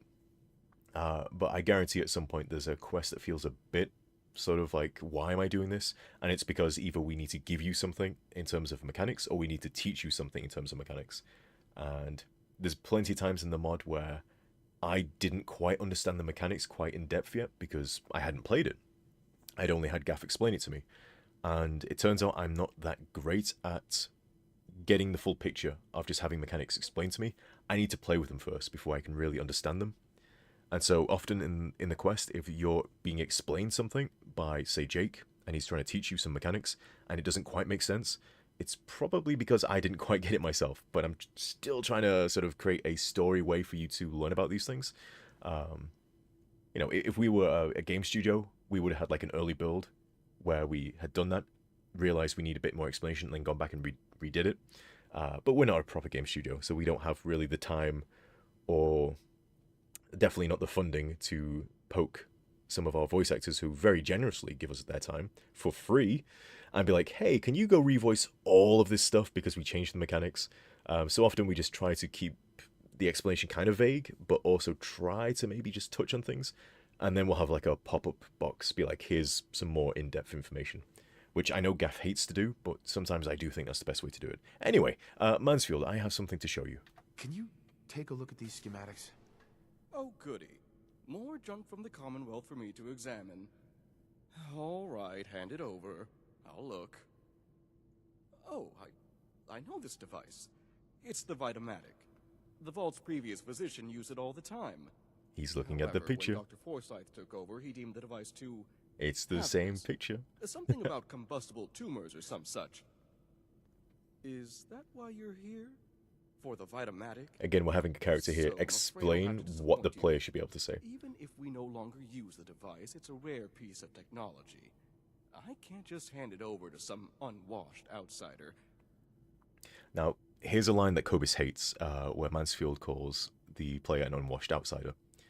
Now, I put that there on purpose, because I wanted people to have a more negative reaction to Mansfield to begin with, to feel that he's a bit stuck up and he sort of looks down on you a little bit, which he does, because you're, you know, an outsider. He doesn't like people from outside the vaults. He's had a bad experience. But the more you interact with him, the more he warms up to you, and then later on we find out something kind of sad's happened to him. And I'm so relieved that I've seen so many people doing Let's Plays of this, where they are initially a bit standoffish with Mansfield, and then at the end they're like, oh, I feel bad for him now. And that's exactly what I wanted, so that felt so good to see that play out. I do that with a few characters, where I'll have them be a bit abrasive to begin with. Later on you meet Stodge, and he's abrasive, and that's to give the player the excuse, like, they can tell him to go away, or they can kill him, because he is being a jerk. But when you talk to him, some players are like, oh, I kind of like him now a little bit, because I understand why he is that way. And I try to do the same for Mansfield. Where's my local leader perk? Oh, maybe it's later on I find that. Okay, let's work something out. Surely we can work something out. I thought we're missing a perk option there, but I think that comes up later on. You see, part of my job is making sure the vault runs smoothly. This often means dealing with minor issues. This was another thing, trying to think up like quest things for the player to do that made sense for the vault, but weren't too outside of the story. So one of them is just getting Old Rusty some oil, so that's kind of related to vanilla content, so it feels like maybe that's something that was already there. And the other was tied into the story, which is someone keeps clogging the water intake. Who's doing that? Now we find out who's doing that if you happen to read some orders of certain gunners, if you happen to kill them later on. I see a question from Cal. That works for me. Didn't like him at all. Then I got to know him and read the terminal entries, and now he's one of my top favorites. Or top 5 favorites, I guess. Thank you, Cal. No promises, Mansfield. Give me the details. No promises, though. The first task I'd ask of you is rather mundane, but vital to the Vault's continued survival. You see, our Vault's reactors are kept running almost exclusively by a single robot, Old Rusty. However, due to his poor maintenance, Rusty requires a lot of oil to stay operational. A lot of oil. If you could bring, say, 10 units of oil to Old Rusty, that should ensure his continued operation. At least for a few Okay, months. I think here's the perk option. No? Ah, damn. Maybe I didn't pick the... I'll have to check that after the speech. I'll try. I'll see if I can find something. We can buy oil, it's Your fine. next task would be a little more hands-on. Recently, the Vault's been having some issues with its water supply. We've had to run the pumps at full power just to draw in enough water. And the water we do get is of questionable quality. I'd need you to check the intake pipe at the nearby reservoir, see if anything is blocking the water flow, and if it is, clear it. You may have to get a bit wet. If you manage to solve the issue, find and speak to Catelyn. She deals with the Vault's plumbing. I'm on it. Clean water coming up. I'll believe it when I see it. If you do succeed, I'll have one more task for you. Finish that, and the Vitamatic will be yours. Off you go. Off we go. Nothing stays hidden forever. At least, not if I have my say. So let's see. Oh, I've got one level. I bet I don't have... Yep. If I had local leader, I could have done a speech check to have to bring less oil to Old Rusty. No signs of radiation. Impressive. Here's a fun little bug we had for a while. So this guy gets replicated. I think it's fixed now. And I think I figured out when it happens. I don't think it happens anymore. When we switch over to an alternate version of this vault, when we return later on, because the guns are attacking. Hyper, will you stop activating that? Get over here. This guy, for some reason, gets duplicated, but his duplicate never gets removed. Can't imagine you come across. So there's two of these guys standing here, and for some reason his duplicate is like 1/9. I'm not sure the percentage. He's slightly shorter than this guy. So you just got this guy and his little mini-me, and it just cracked me up, and it was one of my favorite bugs. I think it's finally been fixed now, and that's a shame. I like funny bugs. Hi, how are you? Let's read some terminal entries. Hello again.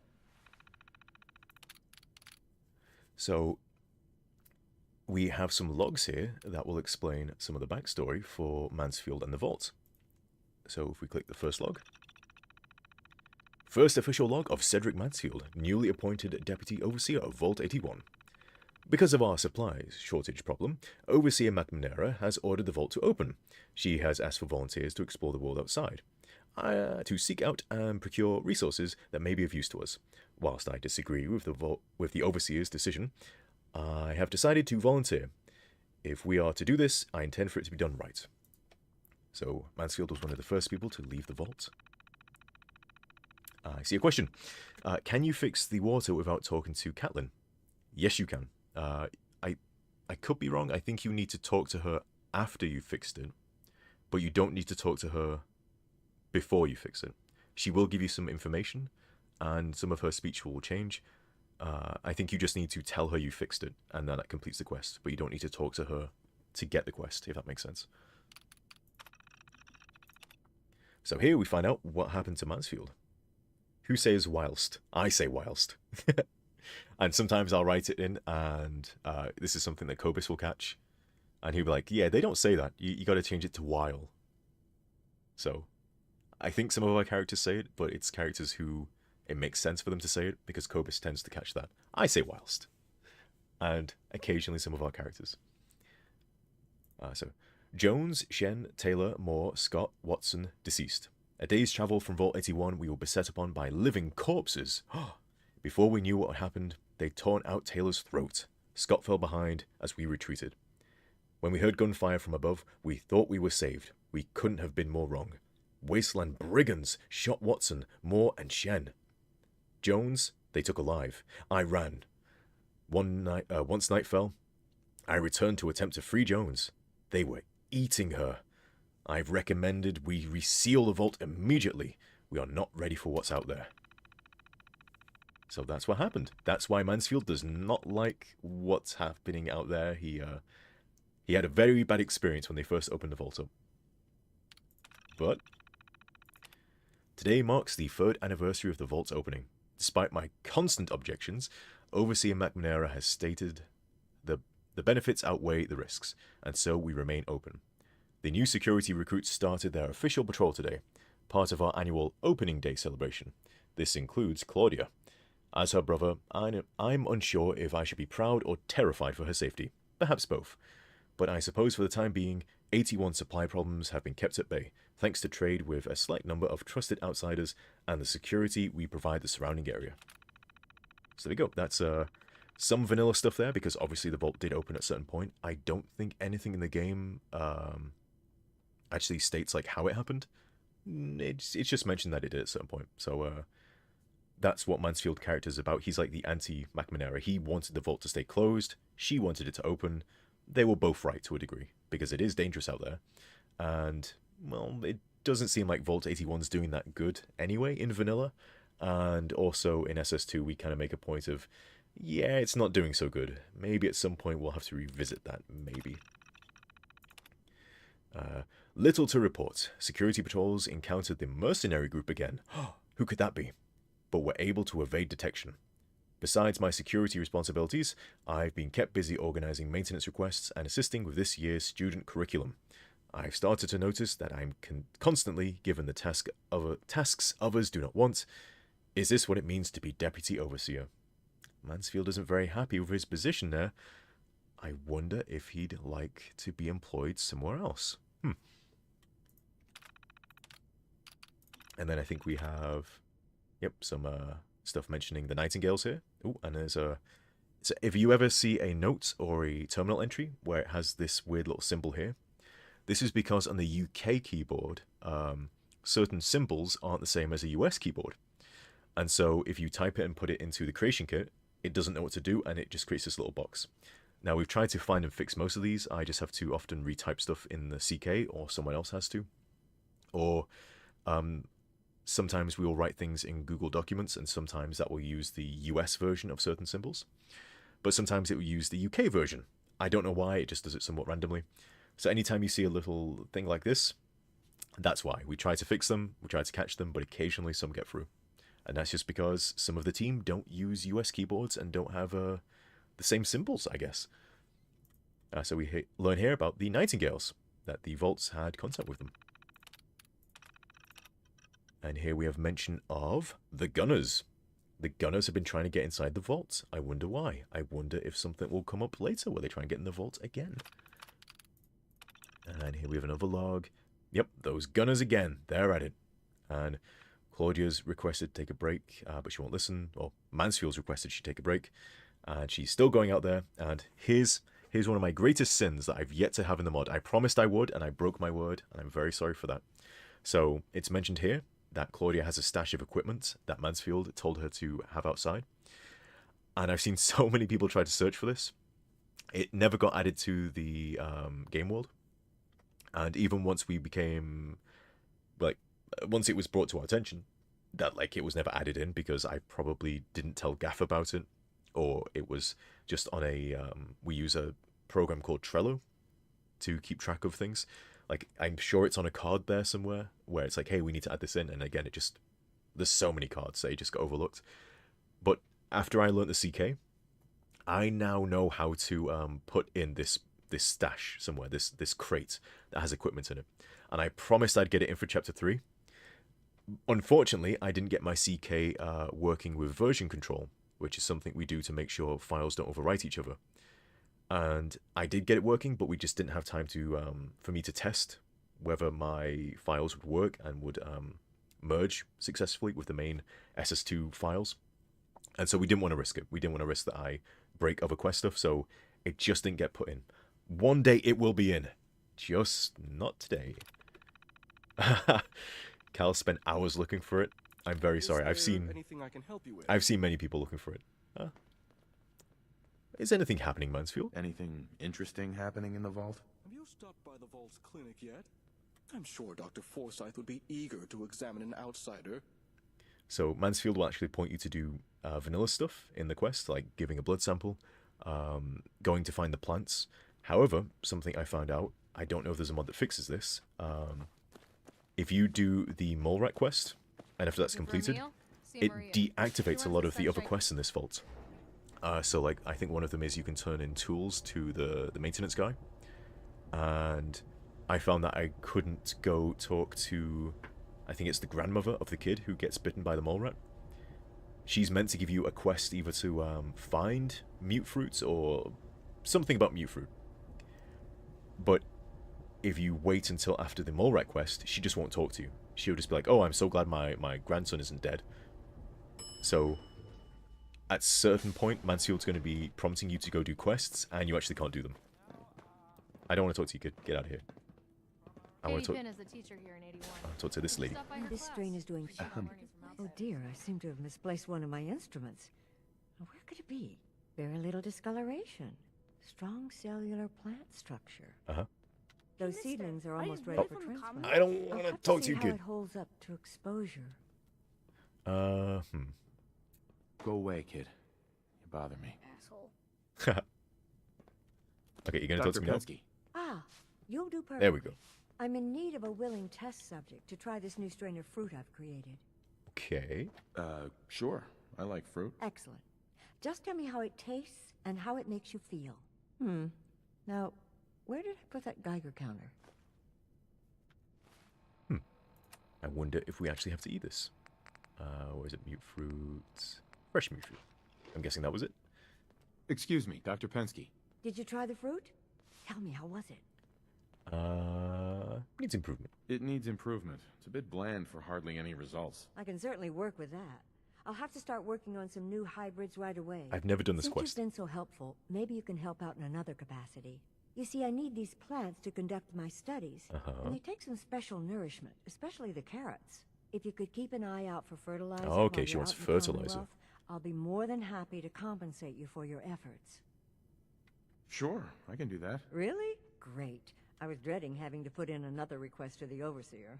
Just bring by whatever you can find whenever you have the time. See, I've always got distracted by other stuff.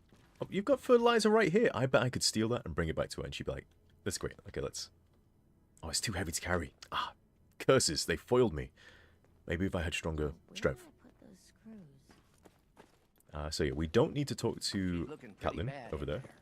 But we do need some oil for Rusty. I'm fairly sure we can buy some from the store here. Wait up for me. Again? But I need your help here.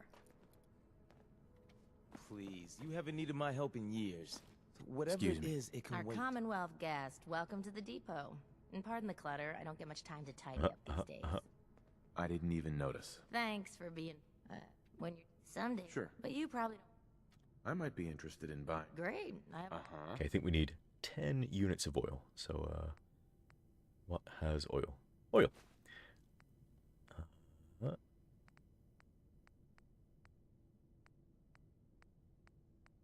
Where is the oil? Duct tape. I'm so used to playing with the mod that gives you a bigger UI. I forgot how small it is in vanilla. It's so small. Ooh. Ooh. Okay, I might buy those at some point if I have an insane amount of money.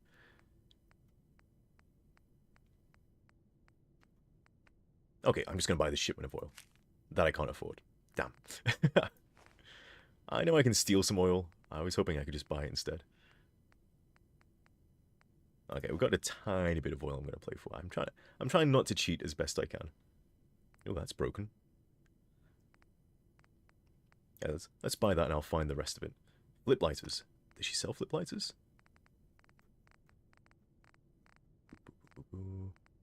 She does. Okay, it's a bit more oil. Thank you.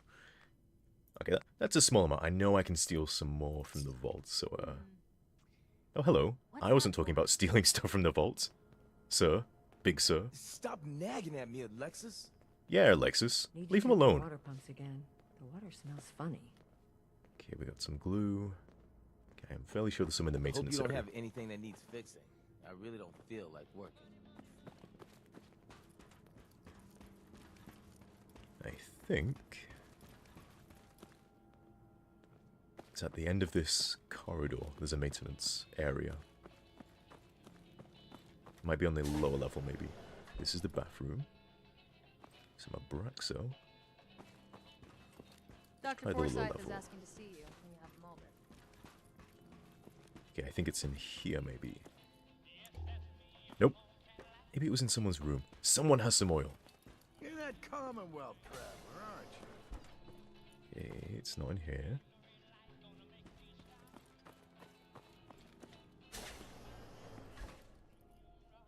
Don't think it's in here. Nope.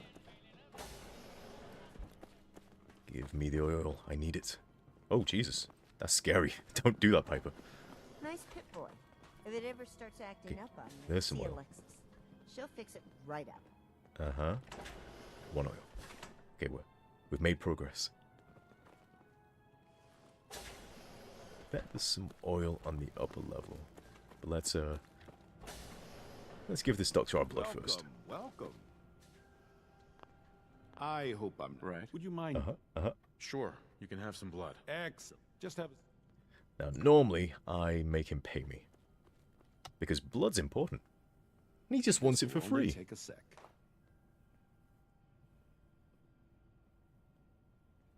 Ooh. There. Hardly hurt a bit, eh? Thank you. This will be a great help. Now, I need to get these prepared immediately. Okay, I don't think there's any oil in here. Interesting device, though.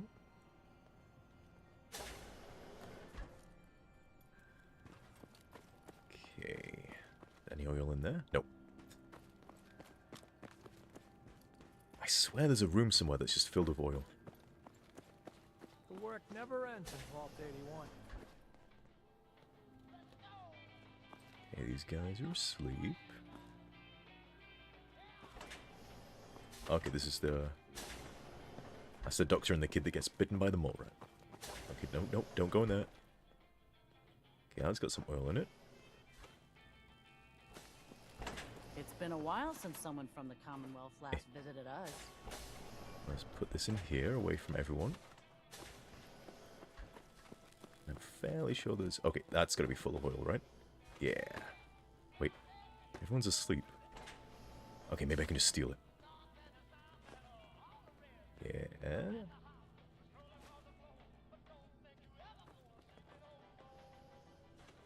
Yep. Okay, that might be enough oil. Let's go see. Huh? We're being a productive member of this vault.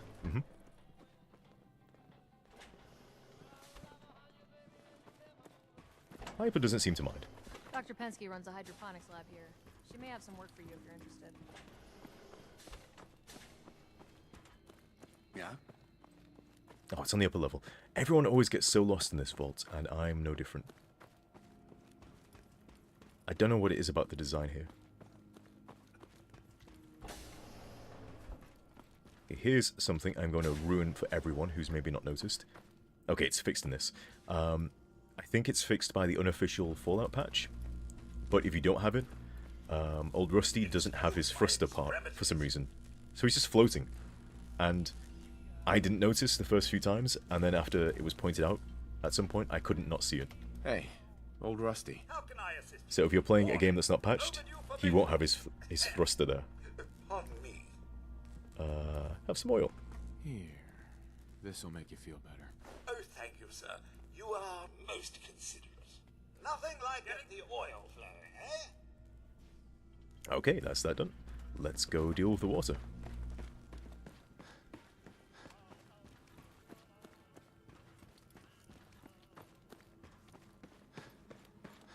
So there is a line sometimes you'll hear that's a vanilla line of the residents talking about the funny tasting water. Don't think we've triggered it yet. Who's she? Your bodyguard? Your pit boy ever act up on you? Mine's been... It's gonna rub up against people. Okay. Caitlin won't say, but we're not gonna talk to her, just to prove that you don't need to do the quest. Assuming it plays out the way I think it does.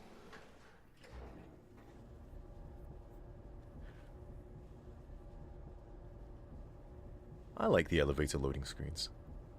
I wish they'd done sort of more things like that.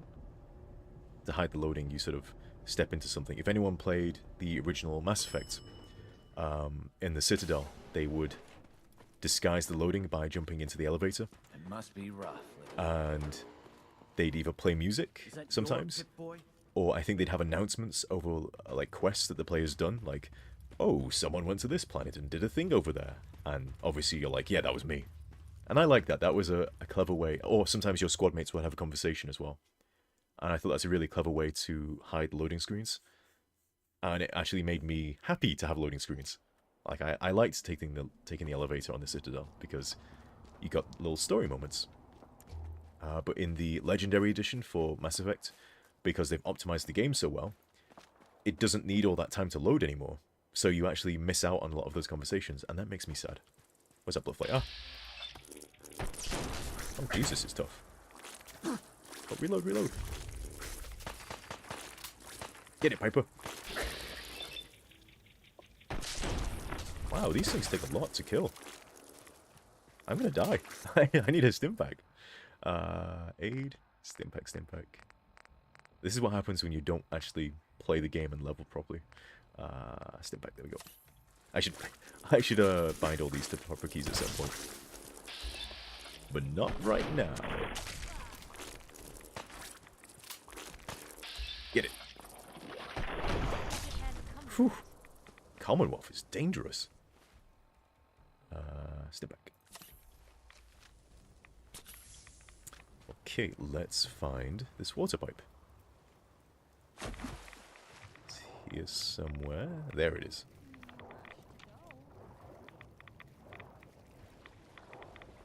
We did it!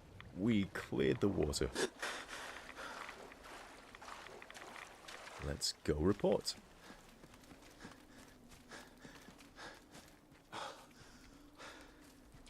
Someone else did say it earlier.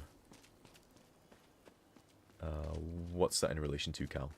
The elevator music? Or that stealing is bad?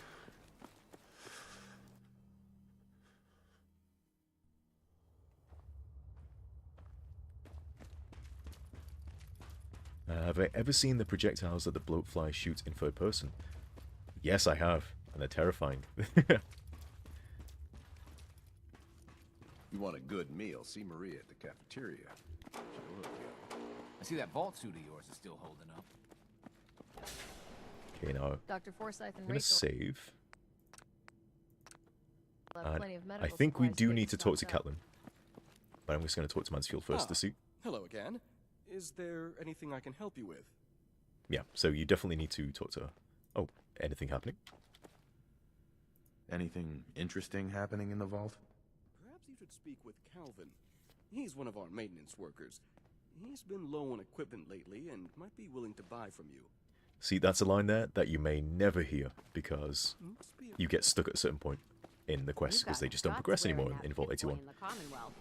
One day, someone should make a mod that will allow you to continue doing the Radiant quests here because that sucks. Like, you just suddenly lose a lot of side quests here if you do a quest that's kind of pushed on you, because I think all you have to do is enter the vault and leave it once and then come back and it triggers the mole rat's attack, I think. So someone may come up and talk to us now because we've actually been out once. Or maybe you need to talk to Calvin first, the kid. Be a regular around. Not Calvin. That's that maintenance guy. I forget what the kid's called. Let's call him Johnny. Oh, hey. You must be the outsider. I'm Catelyn, the vault's plumber. Or at least the closest thing 81 has to a plumber. I don't suppose Mansfield sent you here.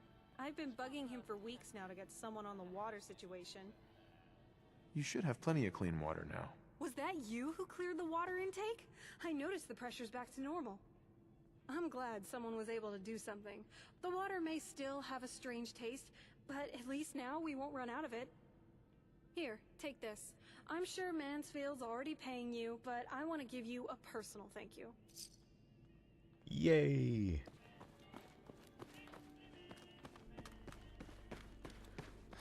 Now we get to see if a bug that likes to happen for many people happens for us.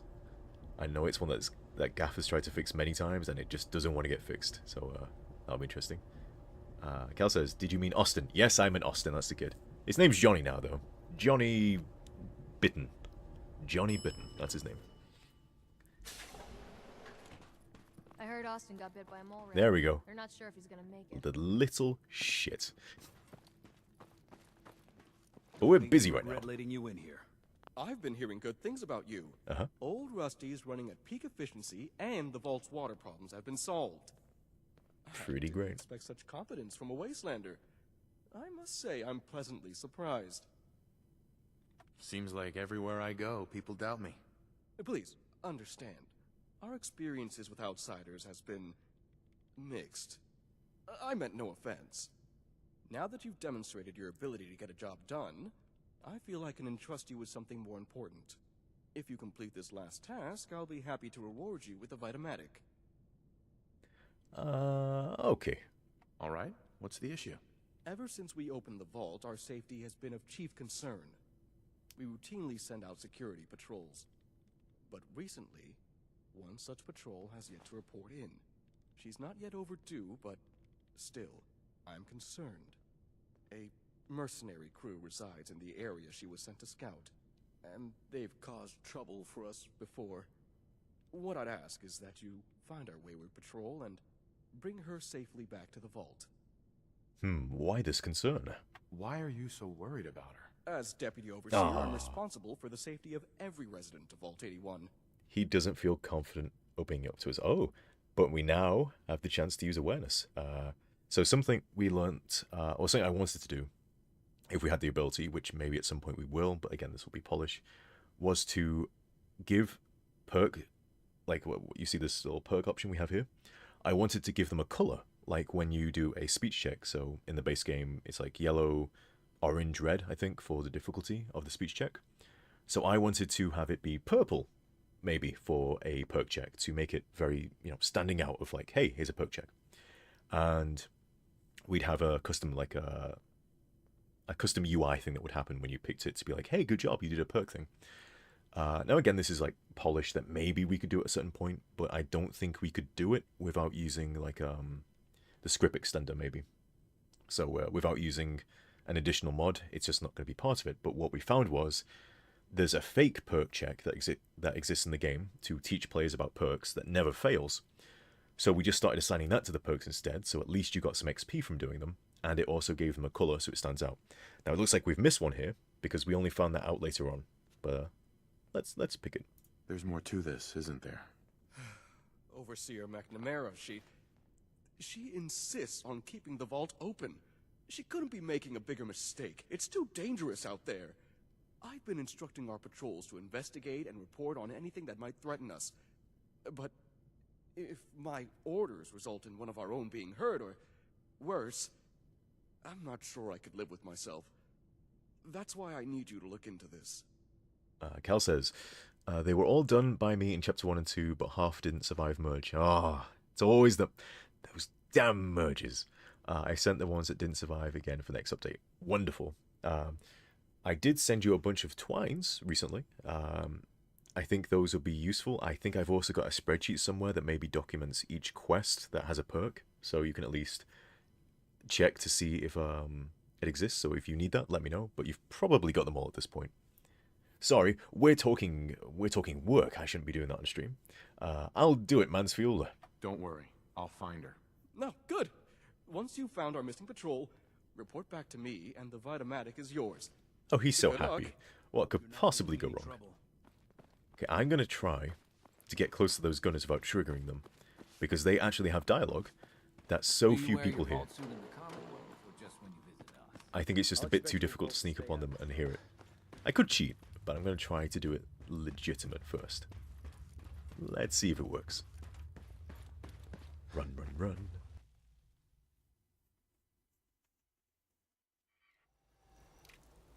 So originally, when I wrote this quest, I was going to have the player go to Forest Grove Marsh, because I wanted there to be some combat, because combat's usually fun. I don't know if there was some crossed wires, or it didn't feel good or something, but the body was instead put where it is now, on the reservoir.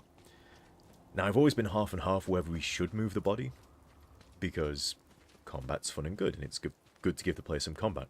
They do have a small amount with the gunners when you find them, but I imagine also by having the gunners be... I think I'm actually going... No, I'm going the right way. Okay. By having the gunners be near the ghouls, it may break other things. So chances are, like, the way it is now is probably the best way. But that's something that kind of just changed during implementation, and there was no reason for it. But it's like, that's just the way it is now, and most of me thinks, like, we should just leave it that way. Like, it works fine, and it kind of works in terms of you're told that her patrol was around Forest Grove Marsh, but not precisely at Forest Grove Marsh. And we learn later that Claudia was following the gunners, so, again, she doesn't necessarily need to be around that area. But at some point, she was meant to be there instead. Ooh, what's this? That should take care of you. Oh, it's the Just doctor. make sure Okay. to keep an eye on it. And come see me if it doesn't get I'm any going to better. save here. Trying to sneak from the Forest Grove side. Ah, it's too late now. You're a lifesaver. Goodbye. I will... If I don't overhear it from here, I'll try that way. Okay, I'm hidden. I'm hidden. You can't see me. Okay, there's one guy there. Okay, they're both looking away from me, so...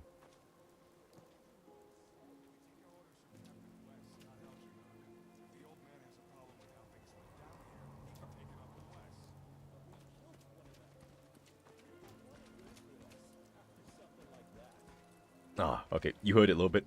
I'm just gonna... I'm gonna load, and I'm gonna cheat just so we can overhear them, because I think this is a conversation a lot of people miss. Maybe we need to tweak the detection range. And the swelling should go So, T detect. There you go. down in a week or so. Thanks. Now no one can see me. I'm a ninja. Oh, well. There we go. And I'm stuck. I'm cheating. I don't care.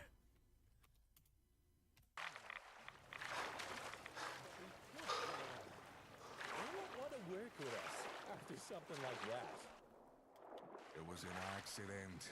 She shouldn't have gone for her weapon like that. Besides, they'll never know. Who's gonna tell them? Us? I guess you're right. But still. Don't be so squeamish. You're a gunner. Act like it. If we gotta knock a few heads together to get things done, then so be it. Now we missed the beginning of that, but I'm fairly sure they mentioned that Algernon gave them orders not to hurt anyone. But they did. Aha! I was here all along. And they're probably going to kill me now. Get him, Piper. I'm just going to go around this way. Ah!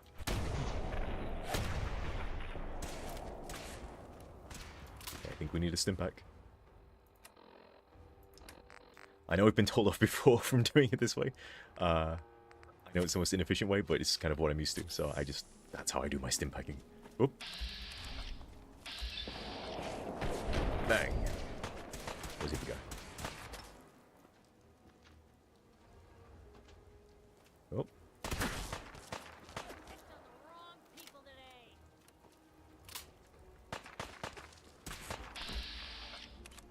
Let's go for the head.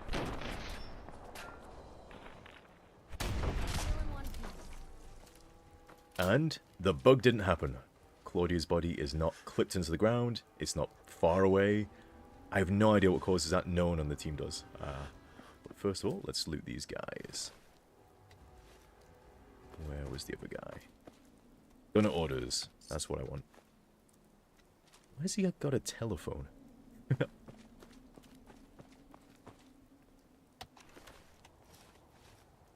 taking her armor. I want it for my own. Let's listen to this audio log. There. Every time I leave the vault, it's the same speech. The Commonwealth is dangerous. You can't trust outsiders. Don't eat the food out there. I know Cedric means well, but, I mean, I know what I'm doing. I am a trained member of Vault Security. Doc's the best, isn't she? I even promised I'd keep a stash of backup gear out here. Liar. She's a liar. Something ever went wrong. I think it'll be safe by that old bridge. I doubt anyone will check there. Oh, well, I suppose I should head back inside. There's not much to report today. Oh! Well, hold on a second. It's those mercs again. It's the same ones who've been hanging around Forest Grove. They're doing something by the reservoir. What are they doing at the reservoir? Oh, I'm gonna follow them. Maybe I can find out what they're up to. And then she was killed. But if we read the note that we found, Gunner's orders. Keep pressure on V81. Ensure water intake remains blocked. Minimal water intake required for Carmex within internal water storage tanks to remain potent. Oh, so that's why they were doing it. Imperative that V81 residents remain sedated. Don't screw this up. By orders of Captain West. Additional. Berman now takes orders directly from me. Follow his commands as if they were my own. So that's why the water in Vault 81 has a strange taste. And that stash she mentioned is meant to be either here or, if I can get up there, maybe not up here because it seems like it's difficult to get to.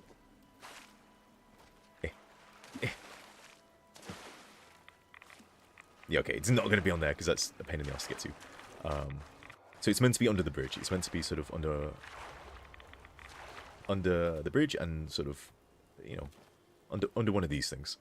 So one day the stash will be here. I promise. Just not today. It's one of those, like, such a small thing that it always gets postponed, and there's always more important things to be done. But the poor people who always go searching for it. I'm so sorry for you, for all of you. I apologize. You can't hear me, but I'm apologizing. So that note we just found, you can't give that to Mansfield right away, but you get an extra reward if you return to the vault later on, because Mansfield does have some Radiant quests he can give you. Some weren't working at some point during development. I think they've been fixed now. I could be wrong. But he gives you a handful of quests that you can do to get some extra caps, and it's also an opportunity to hand in that note that you found. Uh-oh. I might die here. I'm just going to go down here. Yep. I'm just going to ignore that and go inside the vault. How dare I have more important mod things to be working on for Chapter 3 instead of adding a single stash? I know. I know. You think I don't know? I know. I promise one day it will be, and just not today. Where's Mansfield? Don't try anything. Welcome back. Nice to see the Commonwealth hasn't gotten you. There he is. I don't know why he likes to hang out here at this point in the quest. But I'm not sure if that's on purpose or just random every time. What happened to the patrol? Blunt. Dead. What? No.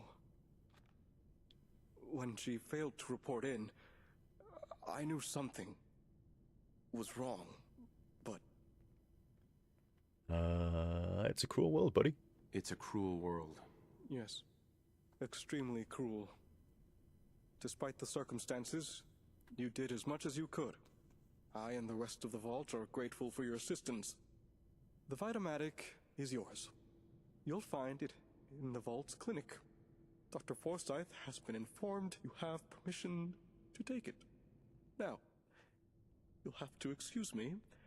I need to update the vault's records. Mansfield is a good boy and would never want a blunt pass to him. I got 2 words on what I expect out of you. Best. Now, I think if we come back here later, behavior. Mansfield will have actually updated the logs for the vaults, but we'll check that later. Now we gotta go get the Vitamatic.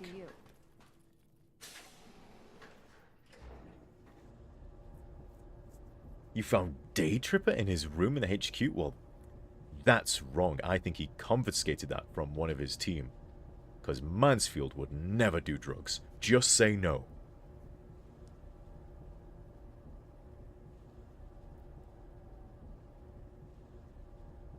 Now, Berman, on the other hand, he loves drugs. Drugs are great. He's got all the chems. But not Mansfield. He's a good boy. Now, I'm fairly sure this vault's... It's got something going on right now, but we're not here for that. So, let's just come in here. You have to do something, Jake. I'm running the test as fast as I can, Priscilla. I can't treat Austin until I know what he's infected with. There we go. Not now, Bobby. And you, stranger, will have to wait your turn. We have an emergency here. Austin got bitten by a mole rat. Isn't that enough, Jacob? There can't be that many mole rat diseases or toxins. Rachel is examining the mole rat. Hopefully she'll find something. Yes, this is mine now. Who knows what kind of disease? Now, I don't actually know what happens if you ignore this quest. I'm guessing it's just on pause forever. I don't think if you come back at a certain point, it's just like, oh, he's dead. he died. But maybe. I think most of Fallout 4 avoids doing that. I know we do, because we don't want to punish players for, like, exploring things. But occasionally, like, I think in the CBD quest, if you don't do something fast enough, things don't turn out great. But I don't think it ever happens in a vanilla quest. Stay safe, sir. I heard one of the kids got bit by some sort of mutant rat. If you're looking to do some trading, look for the depot. Alexis has just about everything you could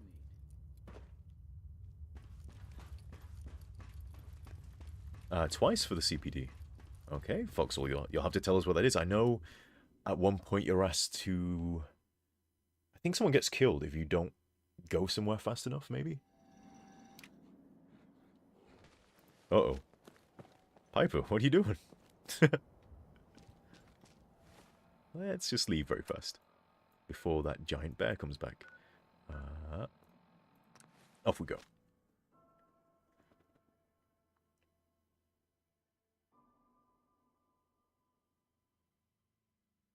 He dies in 24 hours. Austin? Wow. If they do that in the base game, I'm impressed that they actually allow you to fail that. But we have more important things. Engaging hostile target. Don't mind the robot, it won't hurt you. Or at least, I don't think it will. I found it slumped in a corner in the Vault-Tec building. Figure I'd repair it. Let it give me a hand bringing back all the stuff we found. Please contact an authorized repair representative immediately. I didn't quite get around to fixing its vocal processor. Maybe later. Right now we've got more important stuff to be getting on with. How'd things go with the Ron? You have anything interesting for us? No, apparently. If we let Austin die, we can't get Curie. That does make sense.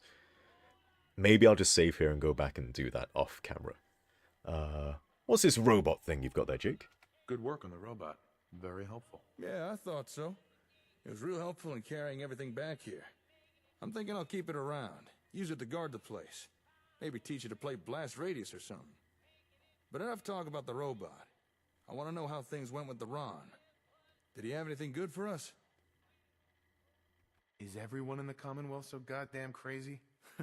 Yeah, the Ron's a character, all right. But after you get to know him, he's not so bad. So, what did the coolest cat in the Commonwealth have for us? Take a look. Hey, I've seen one of these before. It's a vigor tester, right? Lets you measure a person's qualities. How'd they make her so tiny? One I used was the size of a whole cabinet.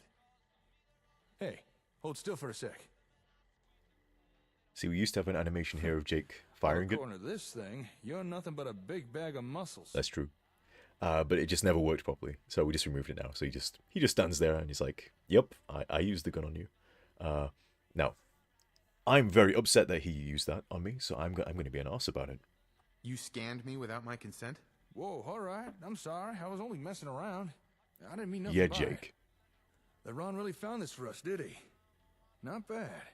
This'll come in real useful. help us assign the right people to work the right jobs. Here, you should keep hold of this. I think you'll put it to better use than me. Well, what have you been up to? Well, as you can see, I've been busy. I've been organizing everything we brought back from the Vault-Tec HQ, including the most important thing, the Vault-Tec version of a comm hub, or Vault Hub, as I started calling it. Okay. Actually, thanks to Vault Hub, I've already made some progress starting repairs to the real thing. Turn it on and I'll show you what I mean. So we've started a new quest. I think today I'm going to pause it here. So let's save. And back to just chatting. So I made a promise to myself today that I wasn't going to play for 4 hours like I did last time.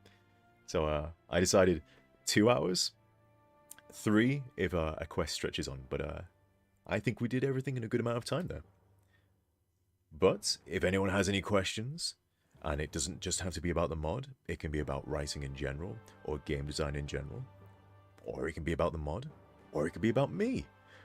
I can't promise I'll answer it, but you can certainly ask. I'm just going to quickly scroll up the chat, make sure I've not missed anything. Okay, apparently Austin doesn't die. It's only if you refuse to give him the cure. That's good to know.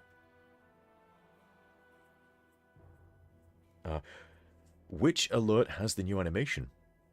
I believe that is for the donation.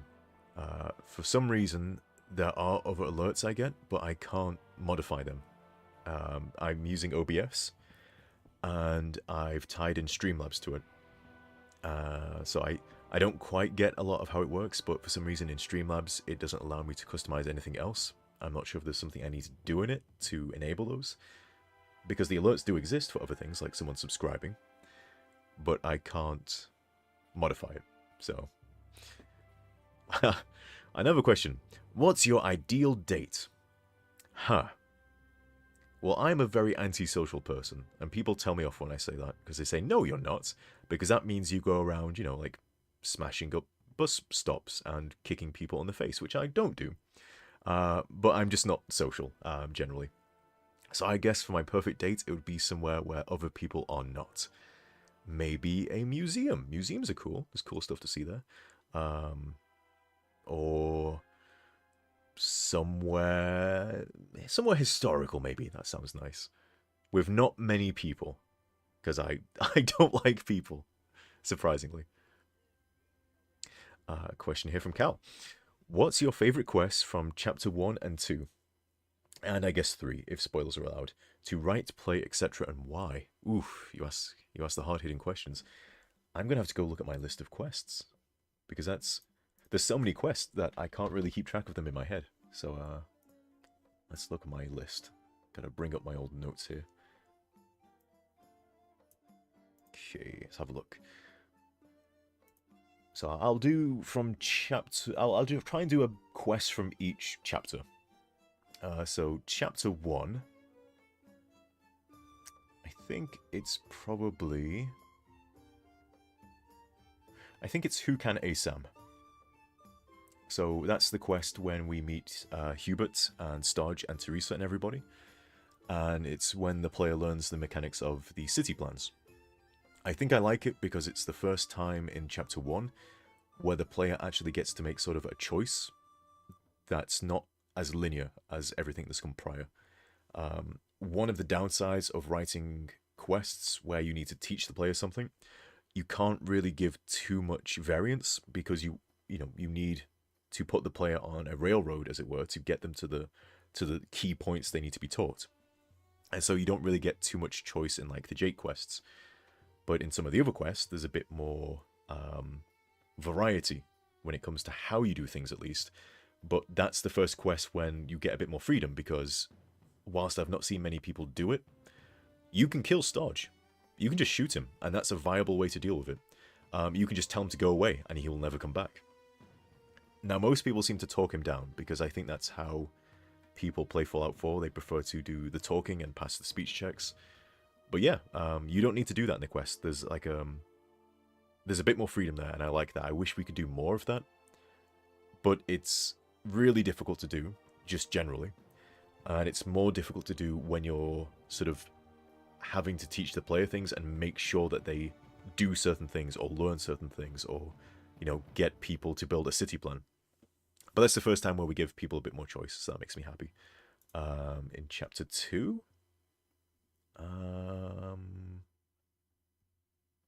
I'm going to say the attack on the HQ, so end of the beginning, because that's really cool. You get to bring allies with you who you've made. So if you made friends with like the Brotherhood, you get to bring them along. The Railroad, you get to bring them along. Some of our factions like the CPD or the Nightingales can join you, and that's a small taster of what's to come later on. And it's just a cool quest. It's fun that you get to attack the plaza. It feels like something you've been building up to, and I think it feels like it pays off. I enjoy it, so I imagine other people enjoy it too. And in Chapter 3, I'm going to cheat a little bit. I'm going to say the Magnuson quests. I think they're the most fun. There's loads of cool bits in Chapter 3, but I like Magnuson, so I enjoy his quests. And it's kind of like a side quest, but it's a main quest. More questions. Big mood, I don't like people either. Good, you're in good company. Follow-up question. What's the ideal date for Jake, Aiden, and a freebie of your choice? For Jake, an ideal date would be knee-deep in some sort of new tech thing that he has to tinker with and learn about. So if you brought him back a new device from the Wasteland and you're not sure what it is, but it looks interesting, and you spent the evening taking it apart with him, that's the ideal date for Jake. Aiden, target practice. Going to a firing range, testing a new gun, giving him a new toy to play with is an ideal date for him. You just have to tag along and just watch him shoot stuff. If you have your own gun, you can join in. Ideal date for Hubert, that's my freebie choice. It would be a large radioactive puddle that you splash around in, because it's kind of warm and tingly. That's fun, right?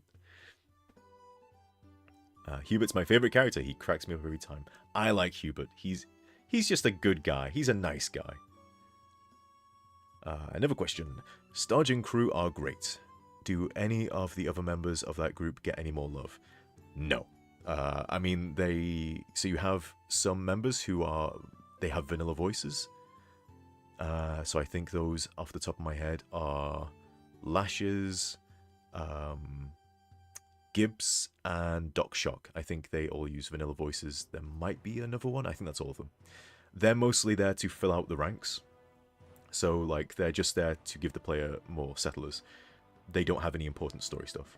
However, each member of the Stodge crew is someone who comes from a different group. So the idea with the Stodge group is they're all like weirdos and sort of outsiders who have each come from a different type of group, but they've all come together because they were like cast out of their group or they left their group. So let's see if I can find the full list in my notes here. Chapter 1. Who can ASAM? So, okay, we've got Hubert. Hubert's from the Children of Atom. Old Paul kind of joins the group, and he's a scaver. Stodge is an ex-gunner. Doc Shock is a medical robot. I don't think Doc Shock was really part of a group. I think they probably just found it wandering around. Lashes was part of the Triggermen. Gibbs was a raider. And Teresa... I'm not going to tell you what Teresa's backstory is before then, but she was a Minuteman before that, and she did travel around with with Salvador and Griffin before that. And before that is sort of actually her true background, which, fingers crossed, you will learn about in a future quest. Because you don't actually know what Teresa used to do before she came to the Commonwealth. I do. And one day you will as well.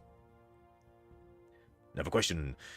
Shocked you didn't say ripples in the water due to the trauma inflicts. That is a good quest. See, I didn't want to ruin any of the Chapter 3 stuff too much yet. But we'll get to it. We'll get to it. There's some good stuff in Chapter 3. It's so maybe I'm ruining things a little bit here, but Chapter 2 is kind of a filler chapter in a weird way. It is and it isn't. Originally, in a much older version of how the quests would play out, things ended story-wise once you had the final quest, the final battle. And the final battle was very similar to how it happens in Chapter 3, but it happened a lot sooner. And it was you fighting whichever vanilla faction you happened to destroy. Because originally the SS2 story pushed you to have to complete the vanilla game story. And so whoever you destroyed would come back as a villain, and you'd have one final fight with them. And that would be like the fight you have with the gunners at the first outpost you build. So originally that would have been sort of the ending of SS2, and it wasn't with the gunners, it was with whoever you destroyed. I forget why I'm telling the story. It was due to you mentioning ripples in the water. God damn it, I can't remember why I was telling that story. I'll have to come back to that if I remember. There was a reason behind it. You got some background lore anyway of how things used to go at some point. What's my zodiac? I think I'm a Gemini. May 23rd. So I think that's Gemini. If the HQ cast played D&D, what classes would they play and who's the forever DM? Ooh, that's a good question. Gotta bring up a list of all the HQ characters now. Just so I don't forget anyone. Let's see, where's my little list? Okay, so DM. I think Mansfield would have to be the DM. He'd play as well, but I think he'd have to be the DM because no one else would do it properly. So he'd be stuck actually doing the task correctly and not cheating and not letting anyone goof off. They must play the game correctly. Oh, I said Chapter 2's okay, I'm going to go back to that. I said Chapter 2 is mostly filler. Yes, so the original ending of SS2 was the big final battle that you had with the vanilla faction you destroyed, and it was at the outpost you built, and those outposts are at the beginning of Chapter 3. So originally, things ended a lot sooner, and so we had to add more content in Chapter 2 to sort of fill out before that happened. And then we had to add stuff after Chapter 3 because it turns out that isn't the ending now. So a lot of stuff that happens in Chapter 2 was kind of... Things got moved around a lot. So we had to move some stuff from like Chapter 1 and that got moved into Chapter 2. And then we had to expand upon the ending because that changed. Yeah, a lot of stuff moved around. So there's a lot of stuff that was sort of introduced in Chapter 2 because it was new mechanics that got invented, so we had to explain those. And we now needed more things to stitch together the story because things were moved around. So Chapter 2 is interesting because it was it's the glue that holds everything together, and it wouldn't have happened if we didn't have some major rewrites and quests got moved around. Anyway, back to the D&D. So quest-wise, not quest-wise, class-wise, I think Jake would probably play... I'm not going to go with the easy answer.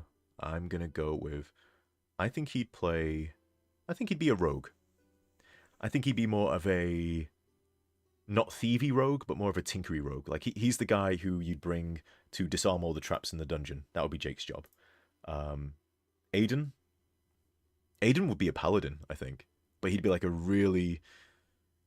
like zeal paladin. Like he's got that crazy like harsh justice going on. Like he's bordering I'm gonna show my age. I like D&D 2nd and 3rd edition or 3.5.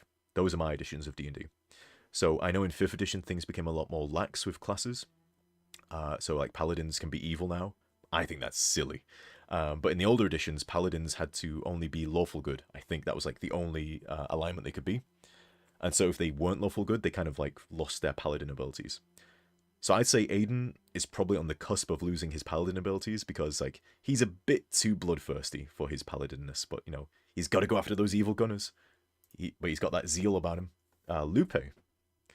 I think Lupe would be a bard because she can do anything really if she puts her mind to it. So she'd probably play a bard, and she likes music. So Teresa, I think Teresa would be I'm going to say she's going to be a barbarian. A more civilized barbarian, but, you know, she likes to make things blow up. barbarians like to punch things so hard that they kind of blow up in a weird way. Kind of works. Mansfield, if he's playing, I think he'd be a cleric, but he wouldn't be a very good cleric. Yeah. Cassandra, probably a cleric as well, but more of a healer cleric. Makes sense. That's kind of the easy answer. If you didn't go with cleric for her, I'm going to let Cynical answer that because Cassandra is pretty much Cynical's character. And Salvador would just be a fighter. Plain old fighter. Nothing fancy there. No thrills. He's just a fighter. See, Jake being an artificer was the easy answer, which is why I didn't go with that. It's too easy. Let's go back up a bit. I'm being boring about D&D? No, you're boring. Yep, Cedric would have to be the rules lawyer. Definitely. Oath of Vengeance, Paladin for Aiden. Yep, that makes sense. Cassandra would play a wizard. Okay. Cassandra is a wizard. Cynical has spoken. See, I like a lot of the... Again, I'm going to show that I'm old here. I'm not that old, but I'm old enough. I like a lot of the older classes because they're more unique. I'm going to go on a small rant here. I think 5th edition is great in terms of playability. I think it's probably the most player-friendly version of D&D that's existed, and I think that's why it's so much easier for a lot of people to get into it. But I think it loses a lot because it's so player-friendly. The older editions of D&D were more strict, and because of that, classes were much more defined in their role. And I think that's more fun, personally. But I also get why people want more flexibility in their characters. So that's why I went with sort of the classes I did, because they're more core classes. I think the core classes are fun in the older versions of D&D because there was more strictness to them. And I'm one of those weird people. I like very strict, very, very harsh rules. So I like old D&D. Oh, she's a necromancer for... transmutation and necromancy for Cassandra. Interesting.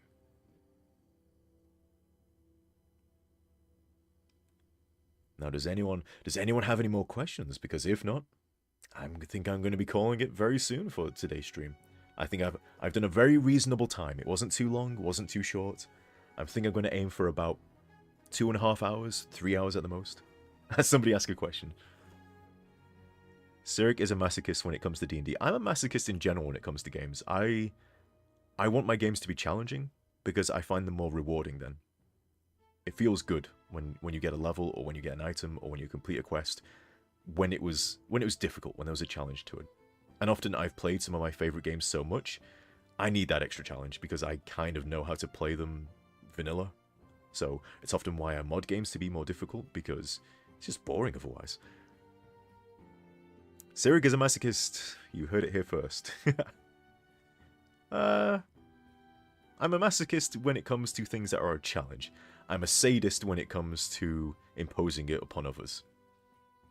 Because others must have the challenge as well. In State of War... Is State of War supposed to take long to complete? I've been in it for weeks now. So, that's a case of... State of War is like an open quest. Where it's kind of like... Now it's time for you to engage with the mechanics we've taught you. So that was left very open. So that's kind of... not to shift the blame here if you've been having trouble with it. That was up to Gaff. I left that open to him to decide the parameters of what pushes it forward. It's one of those things where we don't really know how it's going to play out until we see people play it. So I think we found this with the HQ as well. It didn't play the way we thought it would play, and people found it frustrating. So I imagine there's going to be a lot of stuff in Chapter 3 that will be tweaked and changed depending on feedback we get. So if there are certain things you find difficult, voice it. We do pay attention. I know Gaff definitely does because he likes to try to make things just right. Like, he's not as big a masochist or sadist as I am. So he doesn't want things to be too tough. He tends... Like, I will tend to come to him and be like, I want a quest to be able to end here if the player decides to kill the person. And Gaff will say no, because we don't want to take content away from the player. He wants to make things more friendly. I tend to want to make things a bit more harsh and a bit more mean. And there's a balancing act to be found there, because what I enjoy is not necessarily what other players will enjoy. But maybe it is, who knows?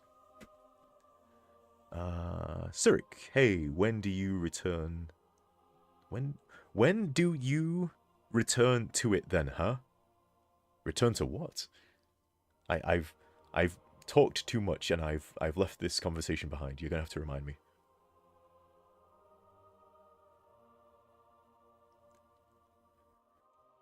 Undercover Hat says, I think I'll post some questions on the forums. I don't think it's broken. I think it's most likely me. Okay.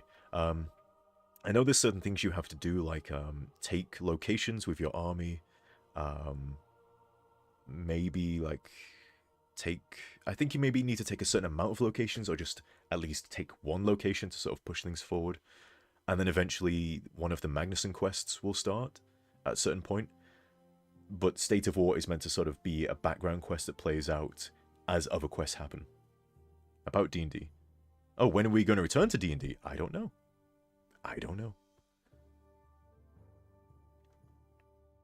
For those not in the know, some of us in the SS2 team play D&D sometimes. It's been a while since we played it though. During developments, we all kind of had to put that aside during crunch time.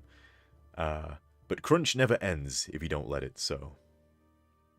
And a lot of us we still put in maybe a bit more time than we should. We've definitely eased off the gas. We're not as many of us are crunching as hard as we did, but some of us still put in a lot of time. Most of those people are gaff. I don't know how he finds the energy all the time to put in as much work as he does. Any more questions?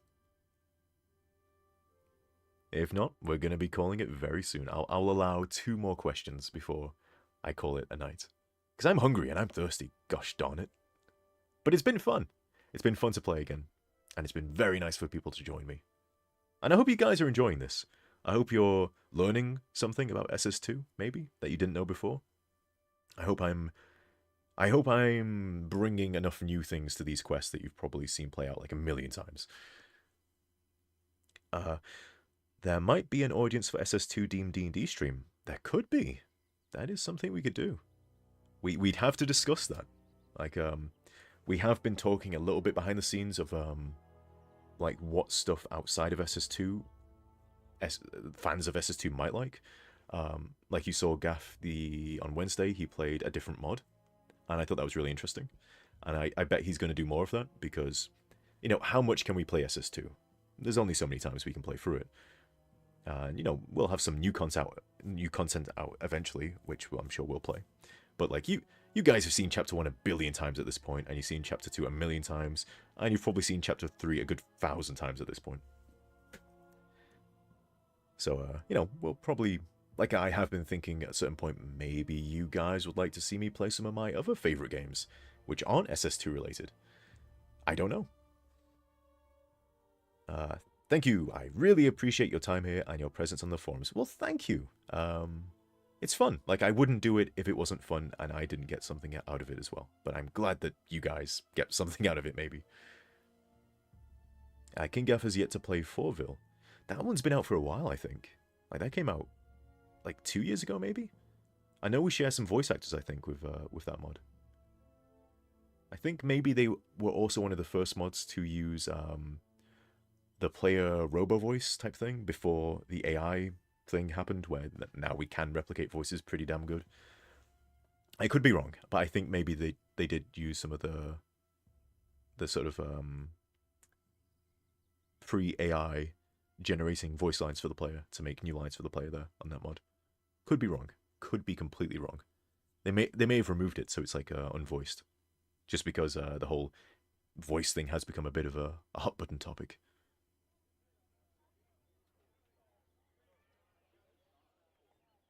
Okay, I'm not seeing any more questions, so I think, unless someone sneaks it in, I'm going to call it there for today. Thank you very much for joining me again. I'm very sorry I had such a long hiatus there. That was definitely unintended. And I was pretty damn mad as soon as I was about to start streaming and fireworks started again a week later than they should be. That got my blood boiling. But they died down pretty quick, and I think things went relatively well. But I will plan to stream next week, so catch me Saturday. Catch me on Saturday around the same time. I think I'm going to start streaming a tiny bit earlier, so 8:30 my time. I'll always post on Twitter and on the Discord when I'm about to play. So if you don't catch me there, just assume I am streaming on Saturdays around the time I started today. And I look forward to seeing you all next time. Thank you very much for joining me, and see you later.